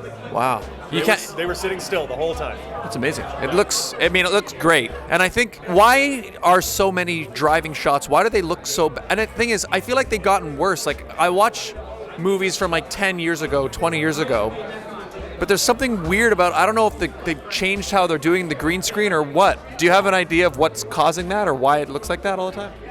Yeah, I think they are, a couple things are happening, and this is just off the top of my head. The first is no one wants to pay for a follow car anymore because they're expensive, which is why we didn't use one. My original idea was to shoot it like the Tom Hardy film Lock, which is a great film. It's basically a one-man show of Tom Hardy. He's driving for an hour and a half. It's in real time, and he's just calling people on speakerphone. So the whole movie is just Tom Hardy on speakerphone. It's great. It's not a horror movie. It's just a drama. But you should see Locke. If you don't think Tom Hardy's a good actor, you should watch Locke because he's a great actor. But the way they shot that was they just had like 8 cameras all over this car, and he was driving. And I was like, let's put cameras all over the car. And then Dallas was like, what if we did something that wasn't stupid instead? And then he suggested this solution. And I was like, great, that's awesome. But as far as why they look that way, I think not using follow cars, not wanting to use dinner trays, to cover, so it's becoming less practical, like you alluded to. It's more green screeny. People can't afford really good comps, so they're not matching the interior light of their car to the green screen background very effectively. So what you're noticing is that like inside looks like they're on a stage, and then outside it looks like, Burbank or whatever. The other thing they might not be accounting for is a lot of them I think are shooting on a volume now. Like Book of like the Mandalorian kind of volume, yep. And those emit light, and so if you put the car too close to them, you can end up getting some light on there. So that might be a factor, but honestly, I think the main thing is they're not lighting the interior of the car so that it matches the exterior. So what it comes down to, I think, the reason you were able to achieve it, even aside from all the ways you actually did it, is I think you just took the time to make sure that it's looks real and you took the steps necessary. Yeah, and set it at night. Set it at night. Yeah. Makes sense. Makes sense. What draws you to the horror genre? It's awesome. I'm going to make up another answer that makes me sound smart, but I want you all to know that the real answer is it's awesome. I mean, that's all you need, really. But Yeah, so I think horror is a way for us to talk about the things that make us uncomfortable in a safe space. The other thing is whenever I sit down to write stories, they're horror stories. I don't feel that it's something I have a ton of control over. I'm most schooled in that genre. I understand what makes it work in a way that I don't feel that I understand with like a romance or that kind of thing. I would not know how to write an effective comedy. I know how to write an effective horror movie. But yeah, I think it's a director's medium. It's also rooted in a certain carny sensibility. It all goes back to the spook house on the boardwalk at the end of the day, and I really like that. Like I'm trying to pull something visceral out of you in a way that granted, people who make dramas are too, but I'm trying to get you to have a physical reaction in the theater. And I can tell you, I was a performer for a long time. I fronted a band for 6 years. We weren't that good, but it's a great feeling when you're on stage performing and you see people reacting. And the great thing about making horror films is you can be in the audience for that reaction. And there is no feeling like the feeling of... So I remember the very, very first horror movie I ever made. I was the producer on it, not the director, but we screened it, and there's a scene where my throat gets slit in the movie. And I remember this woman. She was 1 row in front of me and 3 seats to my left, and she gasped. And I felt like I had reached into her chest and pulled out something. Yeah. It felt so wonderful and it felt like a magic trick. And so I've been high on it ever since. But the real answer is because it's fucking awesome.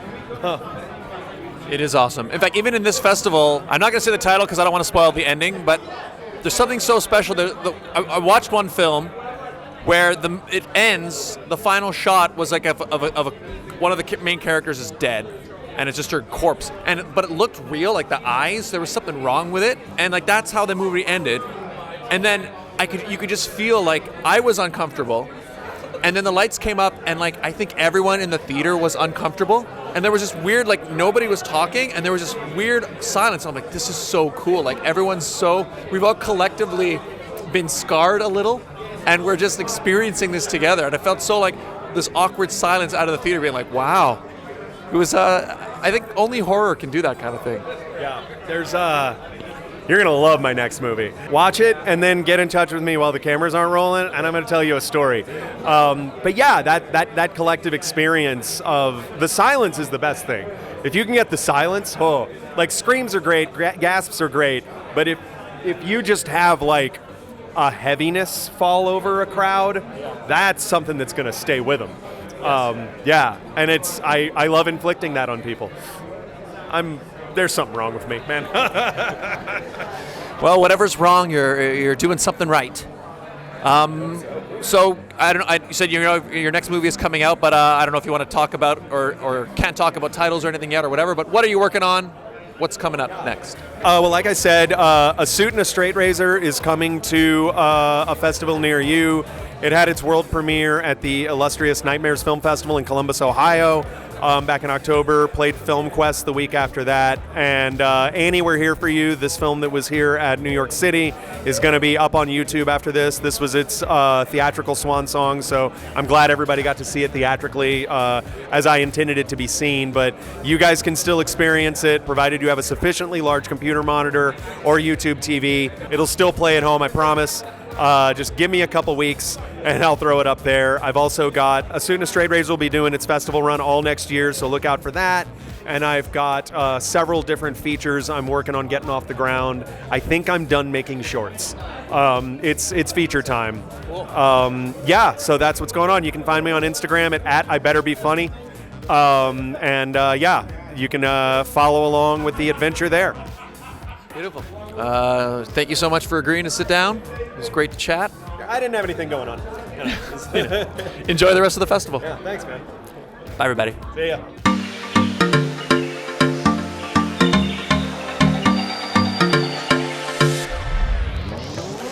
Hi, everybody. We're here at the New York City Horror Film Festival, and I'm here with Derek Stewart, who is a finalist in the screenwriting competition. So you are a screenwriter. Yes. Yes, I am a screenwriter. Cool. Tell us a little bit about the script that you've submitted to the festival. The script I submitted to the festival is called Neon Crimson, and it is kind of a dystopia story where vampires are kind of running things behind the scenes, and humans know of their existence but don't really talk about it because they're too afraid to really even acknowledge them. And we follow our main character, Steve, who achieves a sort of kind of security, both like financial and physical, in this climate by hypnotizing people and feeding them to vampires for money. So where did the idea, where did you get that idea? Or where did it come from? There were a lot of political inspirations going on with that idea. The story came out of largely just like kind of a frustration at people who are committed to preserving the status quo simply because they benefit from it, and it doesn't really affect them. And I feel like the backbone of any oppressive system is pretty much solely composed of those people. So I wanted to just make a story about one of them. So tell me a little bit about your process in terms of writing. Do you write from the beginning and right to the end, or you kind of start in the middle?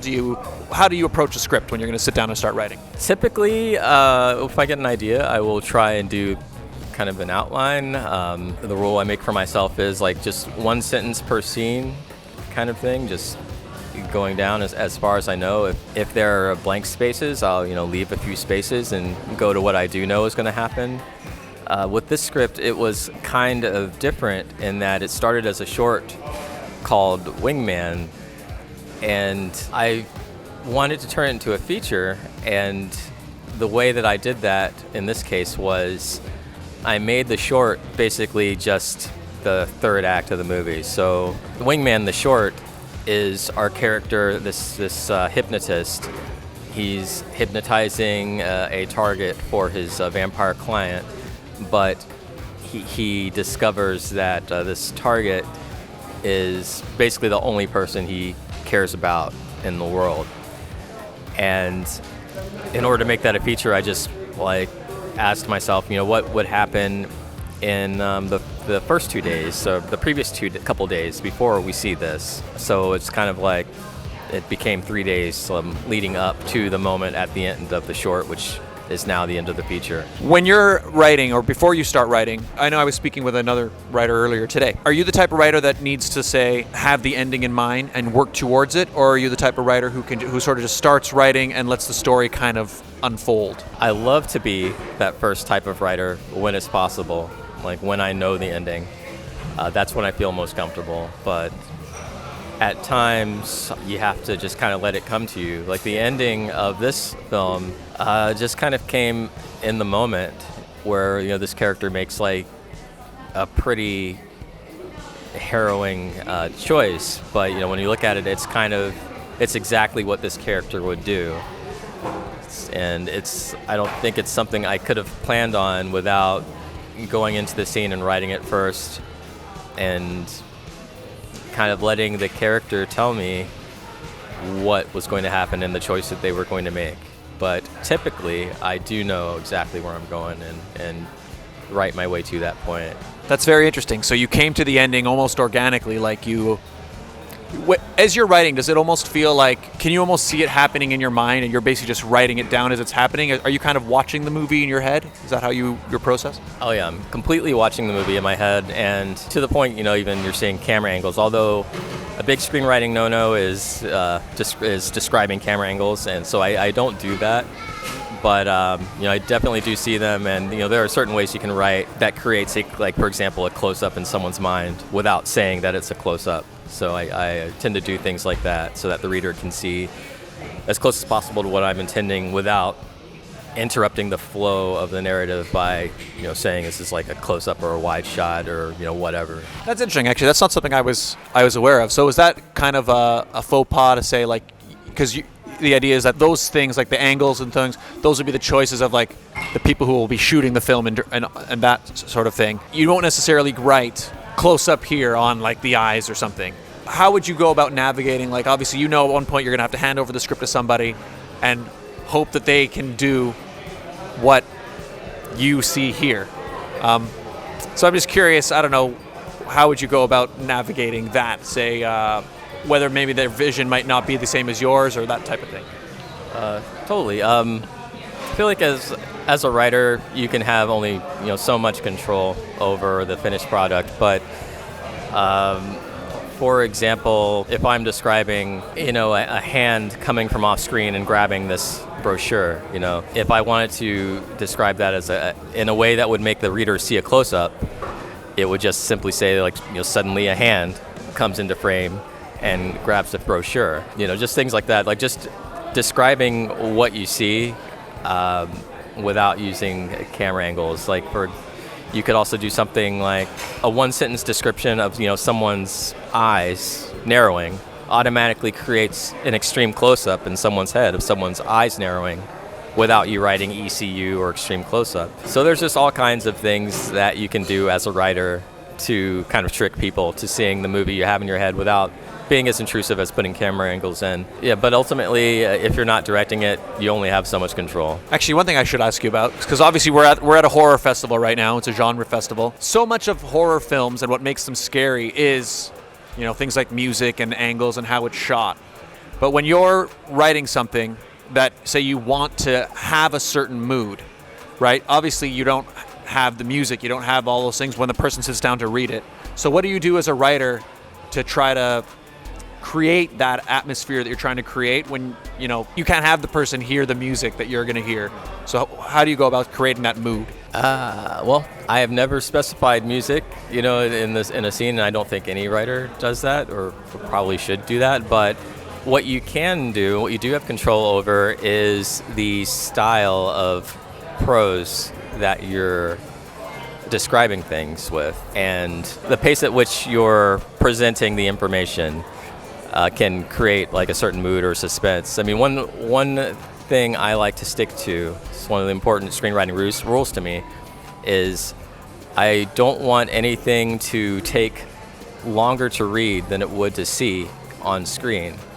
And another part of that is, in a film, you're carefully presenting information in a way that creates either suspense or, a comedy or whatever. And, there's ways you can do that by how many sentences you use, or how many spaces you use, or how many words are in your sentence that you're using. So it's all about tricking the reader into seeing the movie that you have in your head with words. Very cool.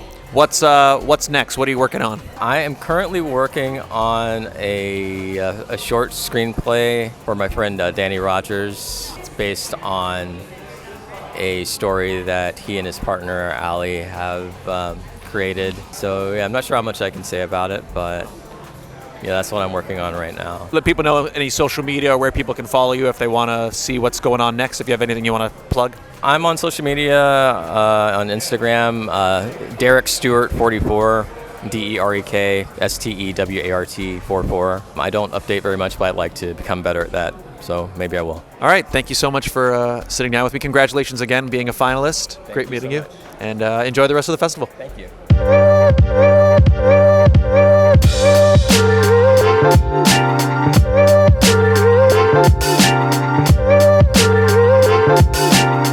Hi everybody, so we are here, final day of the New York City Horror Film Festival, and I got to witness a screening of the film When You're Gone yesterday now at this point, and I'm here with the filmmaker behind that film. Introduce yourself. I'm Kristin Noriega. I wrote, directed, and I guess starred in and produced When You're Gone. Scary movie.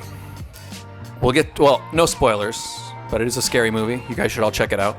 But I guess first thing I actually want to ask you about is, because I had to do this for my first film, how was the experience for you both directing the film and also being in the film? Because it's really completely two different headspaces. It is two completely different headspaces for sure. One of the first things I thought about was how, as an actor, I usually don't mind if I don't get any sleep the night before production, because it helps me clear my head a little more and get out of my head, if that makes sense. I'm just fully myself and with the material at that point. But as a director, you need a clear enough headspace, because there's too much problem solving going on pretty much, from start to finish. So that was one thing, was making sure I got my sleep as best I could, as best you can during production when you're all wearing 10 different hats. But also, the acting part was easy for me, because I had written the material, I had sat with the material for so long that I definitely didn't do the normal, quote unquote normal prep I would have done as an actor. And that freaked me out the night before shooting, because I was like, oh God, I did all of this pre-production and everything as a director, and I didn't really do my prep as an actor. Yeah. And then we got on set, and it was there when I needed it. So that was cool. The part that wasn't so cool is that, in the film, my character is, pretty much locked up, so to speak. So as a director who was, once she was set in that position, couldn't move from that position. And my playback screen didn't always work, so that was definitely a challenge. But, we found our way through it, and I guess that's how I would describe that experience. Yeah, your performance is very strong. You feel the fear in the performance. I had the exact same experience with my film. Mine was a sci-fi movie, so there's a spaceship and stuff. Up until 4 a.m. the night before we were gonna shoot, I'm still painting and doing stuff to the set and everything. And then suddenly the next day, I'm like, oh wait, I have to be an actor now. And there just wasn't any time, Yep. And so, you find it, but it's very you're kind of splitting focus. It's like 1 minute I'm trying to focus on my performance, and then you're thinking of like, oh wait, what's going on behind the camera? Oh, what should we do for this? Although being pinned to the unable to move, no spoilers. Being unable to move though, that must have been. So once you guys got to see the movie, but so once you were in that position, it was not easy to get out. So you were just there. You were just there. Yeah, and I guess, we had 5 days of shooting, and 3 days of those were FX days, and I suppose it was only one full day that I was in that position, but it was enough. Yeah, that it was a little nerve-wracking for me, being that was my first time directing and I was acting in it, and so you're feeling a little vulnerable in that position. But thankfully, I had worked with my crew so many times before, like they let me feel, comfortable enough to be that vulnerable with them. Yeah, it's just one of those things I feel like where you're like, oh yeah, I'm gonna act and direct this thing, and I feel like there's already a negative connotation in some people's minds of like, I don't know, but they didn't make me feel that at any point in time, so it was really helpful. So now, having done it, are you eager to do it again, act and direct again, or what do you think? I fell in love with directing, so that definitely won't be the last time that I do that. I don't know. I feel like if I were to direct a bigger project, like there's a feature length of this version, and I would have to decide, like, I don't know, being that it would be my first feature, that I would put myself in that position. Maybe I would just direct at that point, but that's, a decision to be made once funding, or it might hinge on the funding too. There's always that, so. It'll be curious, I'm curious to see the next time that I direct and what that will look like. I guess it'll be important to really make sure you've got a really solid crew. Because I know, so for my first film, it was like my crew was just my friends, and literally, so like no behind the camera experience at all. They did a great job, but it was very much like I had to make sure, oh, is this in focus? And I'm just kind of making all those decisions. And so now I think if I had to do it again, and I'm sure I probably will at some point, I would want to make sure, okay, the person behind the camera is at the very least some type of camera operator who knows about it a little bit. But it sounds like you had a crew that was already, you would work with them, or you were comfortable with them. I did. I had worked with them a few times before as an actor, and this particular team is called the APB Film Collective. They're based in upstate New York. For most of the year, they run a video production company, making commercials and things like that. And they take on a couple projects a year where they work at a quarter of their rate. They rent their equipment at a quarter of the rate, and they're just there for you, and I happen to be friends with them on top of it, so there's a shorthand on set when you can work with people that easily. There are things you don't have to say, they just know, and it just flows quickly. So I was really lucky in that regard for my first film, having those folks who know what they're doing, and we happen to be friends also. Very cool. I highly recommend it. Next thing I want to ask you about is the visual effects of the film. I personally am a very big fan of practical effects and sort of capturing everything in camera, and that was your approach here. So I guess first let's talk a little bit about some of the things you had to do for your specific film, and then I'll ask you after about like a more general, like, do you prefer practical over there's so much CG in film these days. But first let's talk about your film specifically. Tell me a bit about the visual effects and your approach to it. Sure. I knew as I was writing the film, I was kind of kicking myself like, this is crazy. Especially being that I would only do it physical, practical effects. The very first thing I had to do was, creature design. I had it somewhat in my head, but I got with a concept artist first. I found him on Fiverr. He was actually in Florence, Italy. I really loved his work, and so I asked him if he, would do mine. Obviously, I paid him his rate. But I sent him, pictures, and I gave him like a life cycle and backstory on these creatures, like more than anyone would ever need to know, because that's what I had, because I'm a giant nerd. But and he took it and created this awesome, tough, it was very like Godzilla-like in a way, which worked out ultimately because Shane Martin, who came on board to do our creature work, he made the Cheddar Goblin on Mandy. And I reached out to him just thinking maybe he would know somebody who could work within our budget. Then I come to find out he's obsessed with Godzilla. And so the concept art like hooked him, and he was like, oh, I'll do it. Absolutely, Yeah. So yeah, and then he put his own spin on it, and main like mother creature, we call her, came out better than I even imagined. So, yeah. It was definitely very menacing and also very gross. Yes. Yeah, it was awesome. There's a lot of like very sliminess and just creepiness. And actually, you know what added to that a lot as well was the sound. The sounds the creature made. So yeah, tell us a bit about who created the sound for you or what was involved in that part of it. Sure. So Connor Grocky, he did like the sound recording throughout the shoot, and on the night of the wrap party, he came to me and he was like, I'd really love a shot at doing the sound design and your score. And I just said, yeah, of course, and obviously I paid him, and the score that he came up with, it's just, I got so lucky. It just informs every moment of, how I want the audience to feel, and he just nailed it on the head. I gave him a few references of types of music, and he ran with it. But even beyond that, like all of his Foley work and sound design for like the creature sounds themselves, he like would record his cat making different noises, and he would mess with all the different levels of that, and like, yeah, the ways that he got some of those sounds, particularly the creature sounds, I love that they're like different from other creature sounds I've heard before. That's all credit to him, to Connor. It was very cool because it was a very organic sound. Like there was this feeling, because even before you meet any of the creatures, you kind of hear this sound, right? And I remember as I'm watching the movie and I'm hearing it, it's like I know it's an animal, but it's not an animal I've heard before. You know what I mean? Like it was very like almost insect-like in a way, kind of, but it was very like, I'm like, oh, you hear it, it's like, ooh, there's something over there, some animal, something's alive over there, but I don't know what it is. So it was very cool. What are your thoughts in general about most films these days? Very, very computer graphics heavy, the Marvel universe and superhero movies and all of that. What are your thoughts between those two? Do you have a preference between them, or just your general thoughts on that debate, if there is one? I mean, for me personally, there is no debate. It's just, it will always practical, will always be best. I had the privilege of, maybe I'm showing my age a little bit, being a kid going to see Jurassic Park in the theaters, and and I watch it now, and it just, those monsters hold up in a way that, I don't know if you've kept up with the sequel since. As cool as those dinosaurs look, it's just not the same. It will never be the same. And I don't know if you've seen the movie The Mist. I haven't actually.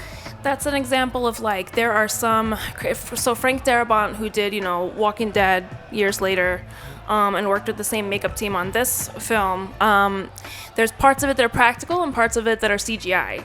And the difference when you go to watch it now, and that movie, I guess, is maybe almost 20 years old now, maybe.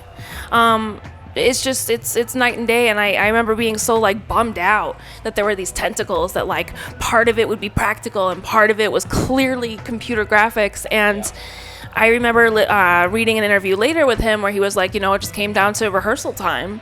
When you're working with practical effects and those kinds of stunts, it's like the time wasn't there. And sometimes the money isn't there. It's like, it's interesting how practical can times, especially low budget, be more expensive. But I'm always partial to it. It just, as an actor, it's easier.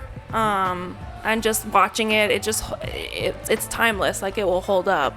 To me, I would agree. I mean, because even watching movies like Jurassic Park is a good example, because Jurassic Park was like kind of the first computer animated, like that was the first movie that actually used it, but they used it in such a way that they knew that it doesn't quite, like the eye can kind of still recognize it, and that's why like even movies coming out today, like you were saying, even with the Jurassic Park sequels, they kind of look worse than that first one, because they kind of, I feel like it still is best, they use the darkness and to hide that, and then all the close-ups, they built a real robot of the T-Rex and all those things.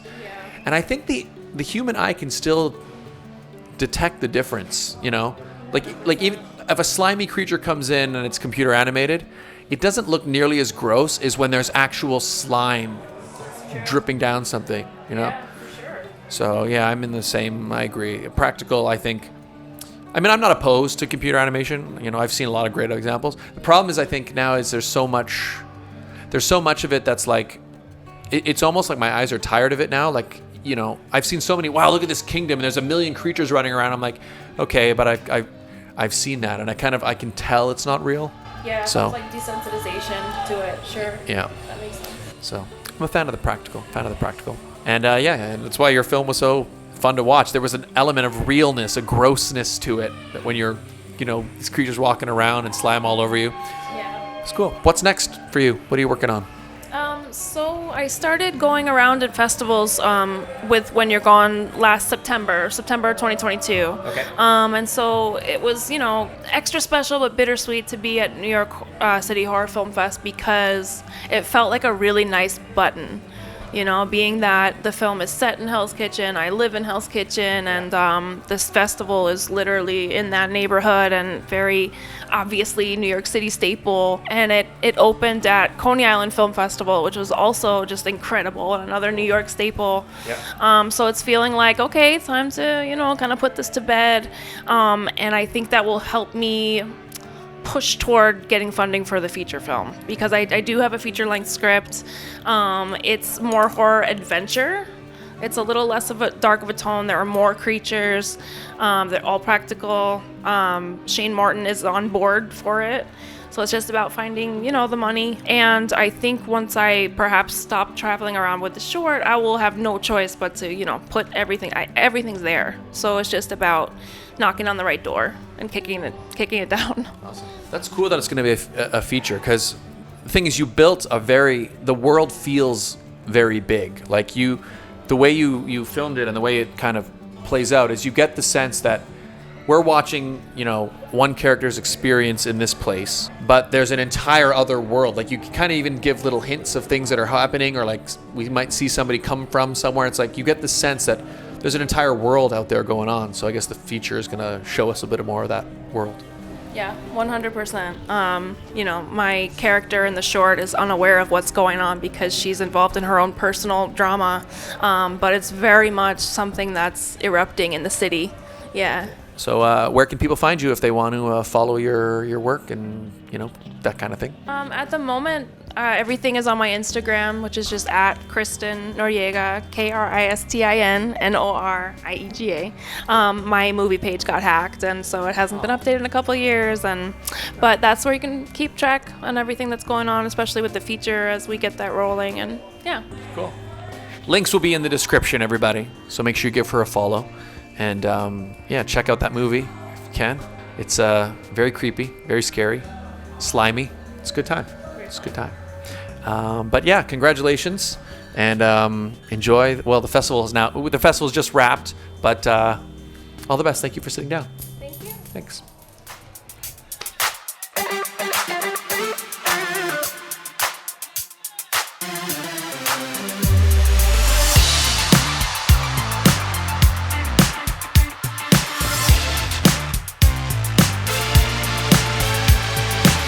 Hello, everybody. We are here. The New York City Horror Film Festival is just about over. But actually, it is over at this point. Yeah. It is over at this point. But I am here with the creators of the actually now award-winning film. Although I don't know if it had won awards before that, but it won an award tonight. Very, very fun film of How to Kill Monsters. So let's just go down the line. Introduce yourselves. Hi, I'm Stewart Spark. I'm the director. I'm Lindsay Craden. I play Jamie in House of Monsters. I'm Cal O'Connell. I produced the film. And I'm Julia, and I'm the CEO of Outtro Pictures.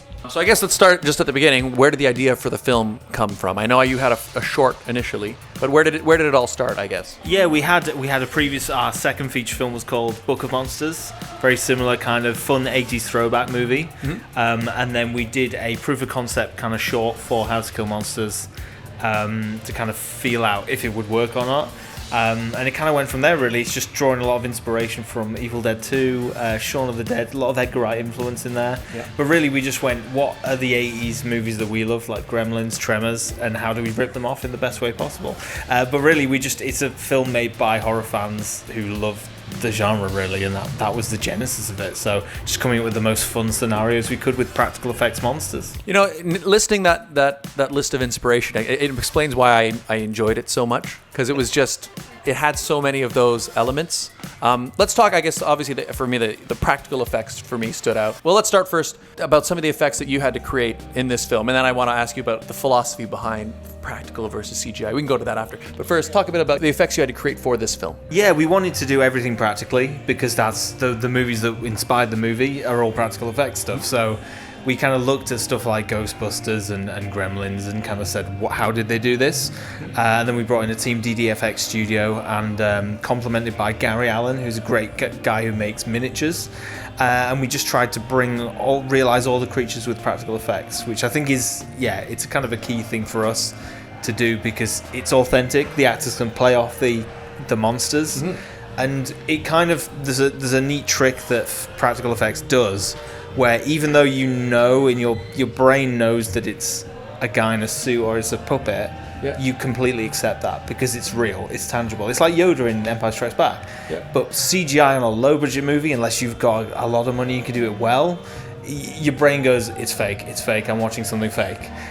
So really for us, it was nailing the practical effects first, and then it was like Cal, who was the producer but also came on board as visual effects, is kind of complementing that. So anytime we did visual effects in the movie, that also had to feel authentic to the tone of the movie. I'll let Cal talk a bit more about that. Yeah, I mean, obviously, like with indies, we're kind of limited with budget and things like that, and especially time was a major factor anyway. But I think what Stewart and I sort of discussed was we would play to what our strengths on that and sort of hearken to our love of 90s kind of developing VFX and kind of go, well, it looked like that in Stargate, so it would be absolutely fine if we make it look at least that good now. And you know, so I think we sort of used the tone of, you know, the film as a whole as that kind of love letter to 80s and 90s horror, just kind of going, well, okay, it doesn't need to look like Unreal Engine, you know, whatever. It can look good enough in a 90s kind of way and sort of, you know, play on that kind of philosophy, I suppose, from a design perspective anyway. Even what you said, how like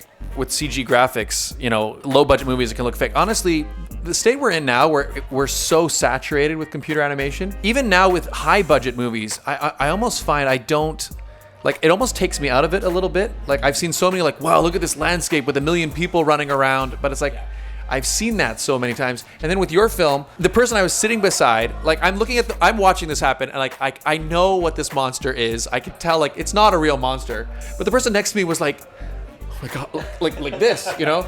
Because there is that real, like, it's happening and you can see it happening. And I guess as an actor performing in it, what was it like interacting with these actual creatures on set? Yeah, it makes everything a lot easier to, you know, when you've got something directly in front of you, and a lot more fun as well to interact. And you know, one of the scenes I use a chainsaw and I'm fighting one of the monsters, which is actually Cal dressed in the suit.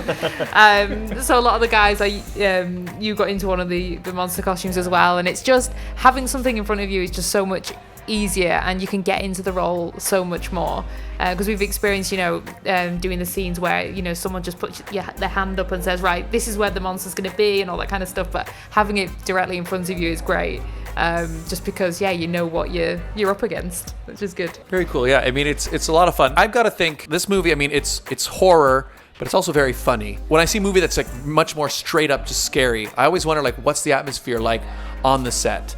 But this one, I feel like, did it feel like a scary set, or was it? It felt like you guys were having a lot of fun on set.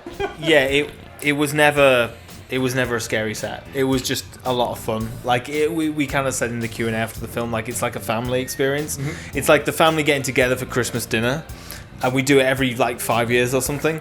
So it was just really fun. And again, this is the thing. On screen, we try and make it through the cinematography and everything, sound design, feel scary, but on set it's Cal wearing a leotard with some latex on him, and you know, that's part of the film though. Yeah, that's part of the film. Yeah. But you know, you're sat there in a studio with the walls up, so it does take you out of it a bit, and I think that's a testament to the cast, because they have to really pretend that this is a scary thing, but we're all laughing at Cal wearing the morph suit with the little trainers on, so it's hilarious on set. But that's why I think people continue to work with us, thankfully, is because they kind of have a fun, it's like going to summer camp kind of thing every time. And so how does it feel now, you know, going through that experience, you know, making these costumes and pulling it together, you know, it's a tiny budget to then win an award for those effects? Yeah, it's really cool because this quality, the caliber of the films at New York City Horror Film Festival are insane. Like we've seen almost everything here, and it was all so good. So yeah, to win an award for that on a low budget film is really cool, and it's just a testament to, like, again, the effects team and all the elements that come to making that work, because a lot of it is down to the Hamish Sachs, who's our cinematographer, is lighting that, because you have these monsters, but not if you shoot them in a wide shot with just the lights on, they're not going to look that great because they're designed to be shot in shadow and things like that. So we have all of this comes together with the editing, with Cal's visual effects as well, complementing all that. So yeah, it's just such an honor to win, and we've seen stuff at this festival that I'm like, that should have won. So I'm like, yeah, it's so cool, like really good stuff, yeah. I think you guys earned it. I think what it is I think they can appreciate and see like the work and also the passion behind it, I think.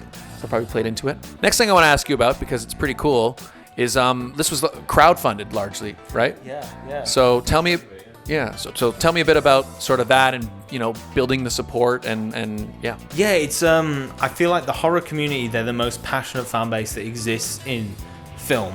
So like sci-fi and horror, definitely, they're the only ones that have conventions. You don't go to a romantic comedy convention. True. You don't go to drama conventions. Yeah. It's the closest thing to sports fans, because they wear the shirt of the team that they love, and they cheer at the TV or they scream at the TV when the people in the movies aren't doing what they want. It's exactly like watching football. So, and that only exists in horror and sci-fi, really. So we, as horror fans ourselves, we were like, let's connect directly with the fan base and go, what do you want to see? So Book of Monsters, which was our previous film to this one, we actually let people on the Kickstarter actually voted for the monsters that were in the movie and how people died, and like the horror cliches. We were like, what's the cool kind of cliche in this movie? So we had like, everyone voted for the sexy shower scene. So we kind of twisted that, and it's a horrible monster having a shower that eats people. So How to Kill Monsters was an extension of that, and we kind of brought people behind the scenes. And I think it's really important for indie filmmakers to engage directly with the audience, because times are changing with streaming, and physical media is kind of on the decline in the major market, but now there's an opportunity for filmmakers. It's never been easier to make your own Blu-rays and to make merchandise and engage with the people who you're making the movie for. So we really engaged with that on How to Kill Monsters, and thankfully, so many amazing people. It was about 630 people backed our Kickstarter campaign. That's awesome. And made the movie possible, and we can't thank them enough. It's just been amazing. So yeah, cool. So what is next for the production company, or what's the next project on the docket? Yeah, well, we're actually two production companies. So myself and Paul Butler, who's the co-writer with me on all the films, we have Dark Rift Horror, and we specialize in very much, we call it blood-soaked popcorn horror.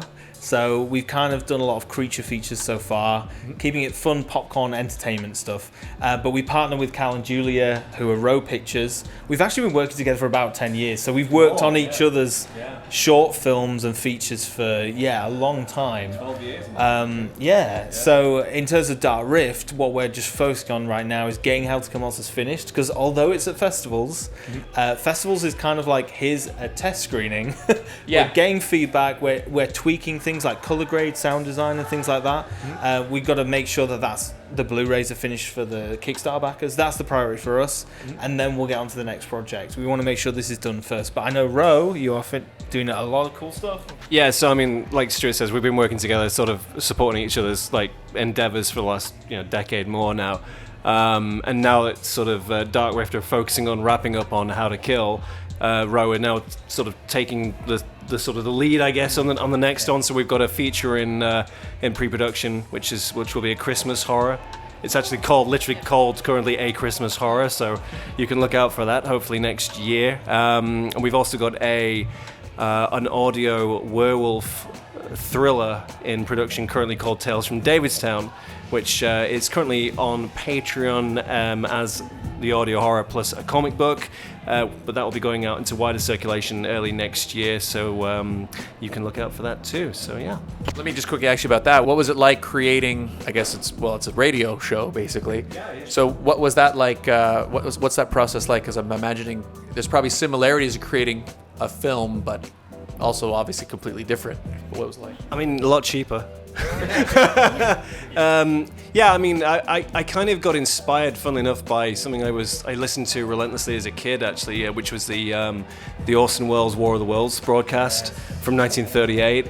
And I remember how powerful that was, listening to that, and how it really messed with people. And I love the idea that just audio alone can kind of like, inspire people's imaginations to do more than sometimes what can be done on a screen. And I'm a massive fan of the werewolf subgenre anyway. And I thought, well, okay, we've got these kind of scripts and these ideas lined up for it, so for something we wanted to do, and I just thought, okay, well, let's just put something out there, see what the reaction is. We did like a pilot episode and a couple of small follow-ups, and the reaction was really, really good. So we hired our initial sort of two actresses, and then built up a cast from that, and we're slowly kind of growing this thing from this small experiment into something much larger. So as I said before, we've got the comic book, which is kind of visualizing the episodes, and the whole sort of things, the whole sort of lore of the thing that we're writing is growing and growing and growing. So we're doing a 12 episode first season, which has kind of all been experimental, really kind of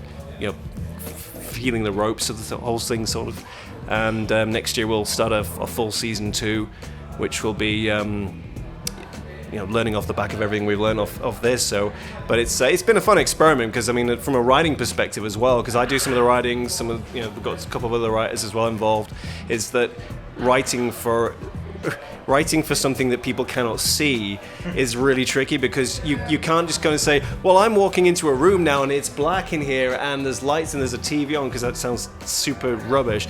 We're trying to make it sort of conversational, natural as much as you can do, whilst in the edit you're using like soundscapes and sound effects and all the rest of it. So it's been it's been a real kind of adventure, sort of doing something kind of retro, but and experimental at the same time, and also utilizing something which, I mean, to make a werewolf, based just purely audio drama or thriller.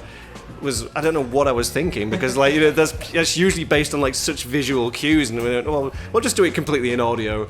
So we've been kind of working that out as well. So it's been it's been a real sort of real exploration of what we can do, really, from from a writing perspective and from a sort of a sound design perspective. So yeah. Very cool. And I like that idea of having like sort of multiple mediums as well. And then again, as a fan, you can kind of like, it allows you to kind of like get deeper. Oh, you saw that? Oh, but have you read the books? Have you read So that's kind of cool. You're kind of building a universe, which is pretty cool. All right, so let's go down the line then. Where can people find each of you? And also let people know the websites and everything for your individual stuff. Anything you need to plug it. Yeah, you can find me, Stewart Spark, on Instagram, stuff like that. But to be honest, don't follow me, I'm boring. Follow Dark Rift Horror, darkrifthorror.com, all on our socials. So that's where you'll find out what we're up to, really. How to Kill Monsters has its own website, howtokillmonsters.com. If you just Google it, it's one of the top results anyway, and you can see where we're screening, when it's going to come out, and stuff like that. Yeah, so you can find me on Instagram. It's just @LindsayCrane. It's very simple. So we have RO Pictures, which is on Instagram and Facebook predominantly. We also have a website too, for if you want to get on the mailing list, I suppose. For our projects, we've got a Christmas Horror, as in it's got its Facebook page, Instagram page. Myself, it's just Cal O'Connell, and Jules, CEO. Yeah, we've got Tales from Davidstown as well. That's an Instagram page. We've also got a Facebook page.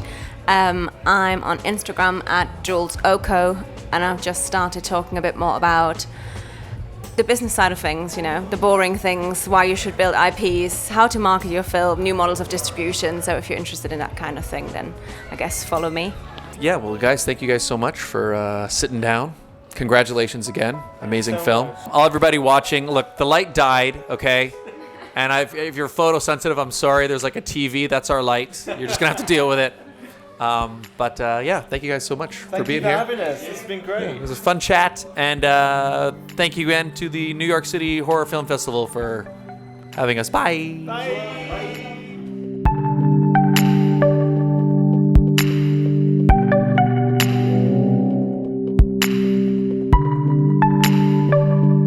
And that's a wrap, everybody, on this week's very special episode of The Sit Down with Scott Dion Brown. I want to say thank you so much to the organizers of the festival for programming my film, Storage Room B, and thank you to everybody who sat down and chatted with me on this episode. Everybody watching, make sure you follow all of those people and hit the like button and subscribe if you enjoyed this video. We'll be back live next week, back in studio. Regine will be here, and we'll have lots to talk about. So we'll see you then. But until next time, this is Scott Dion Brown signing off. Bye, everybody.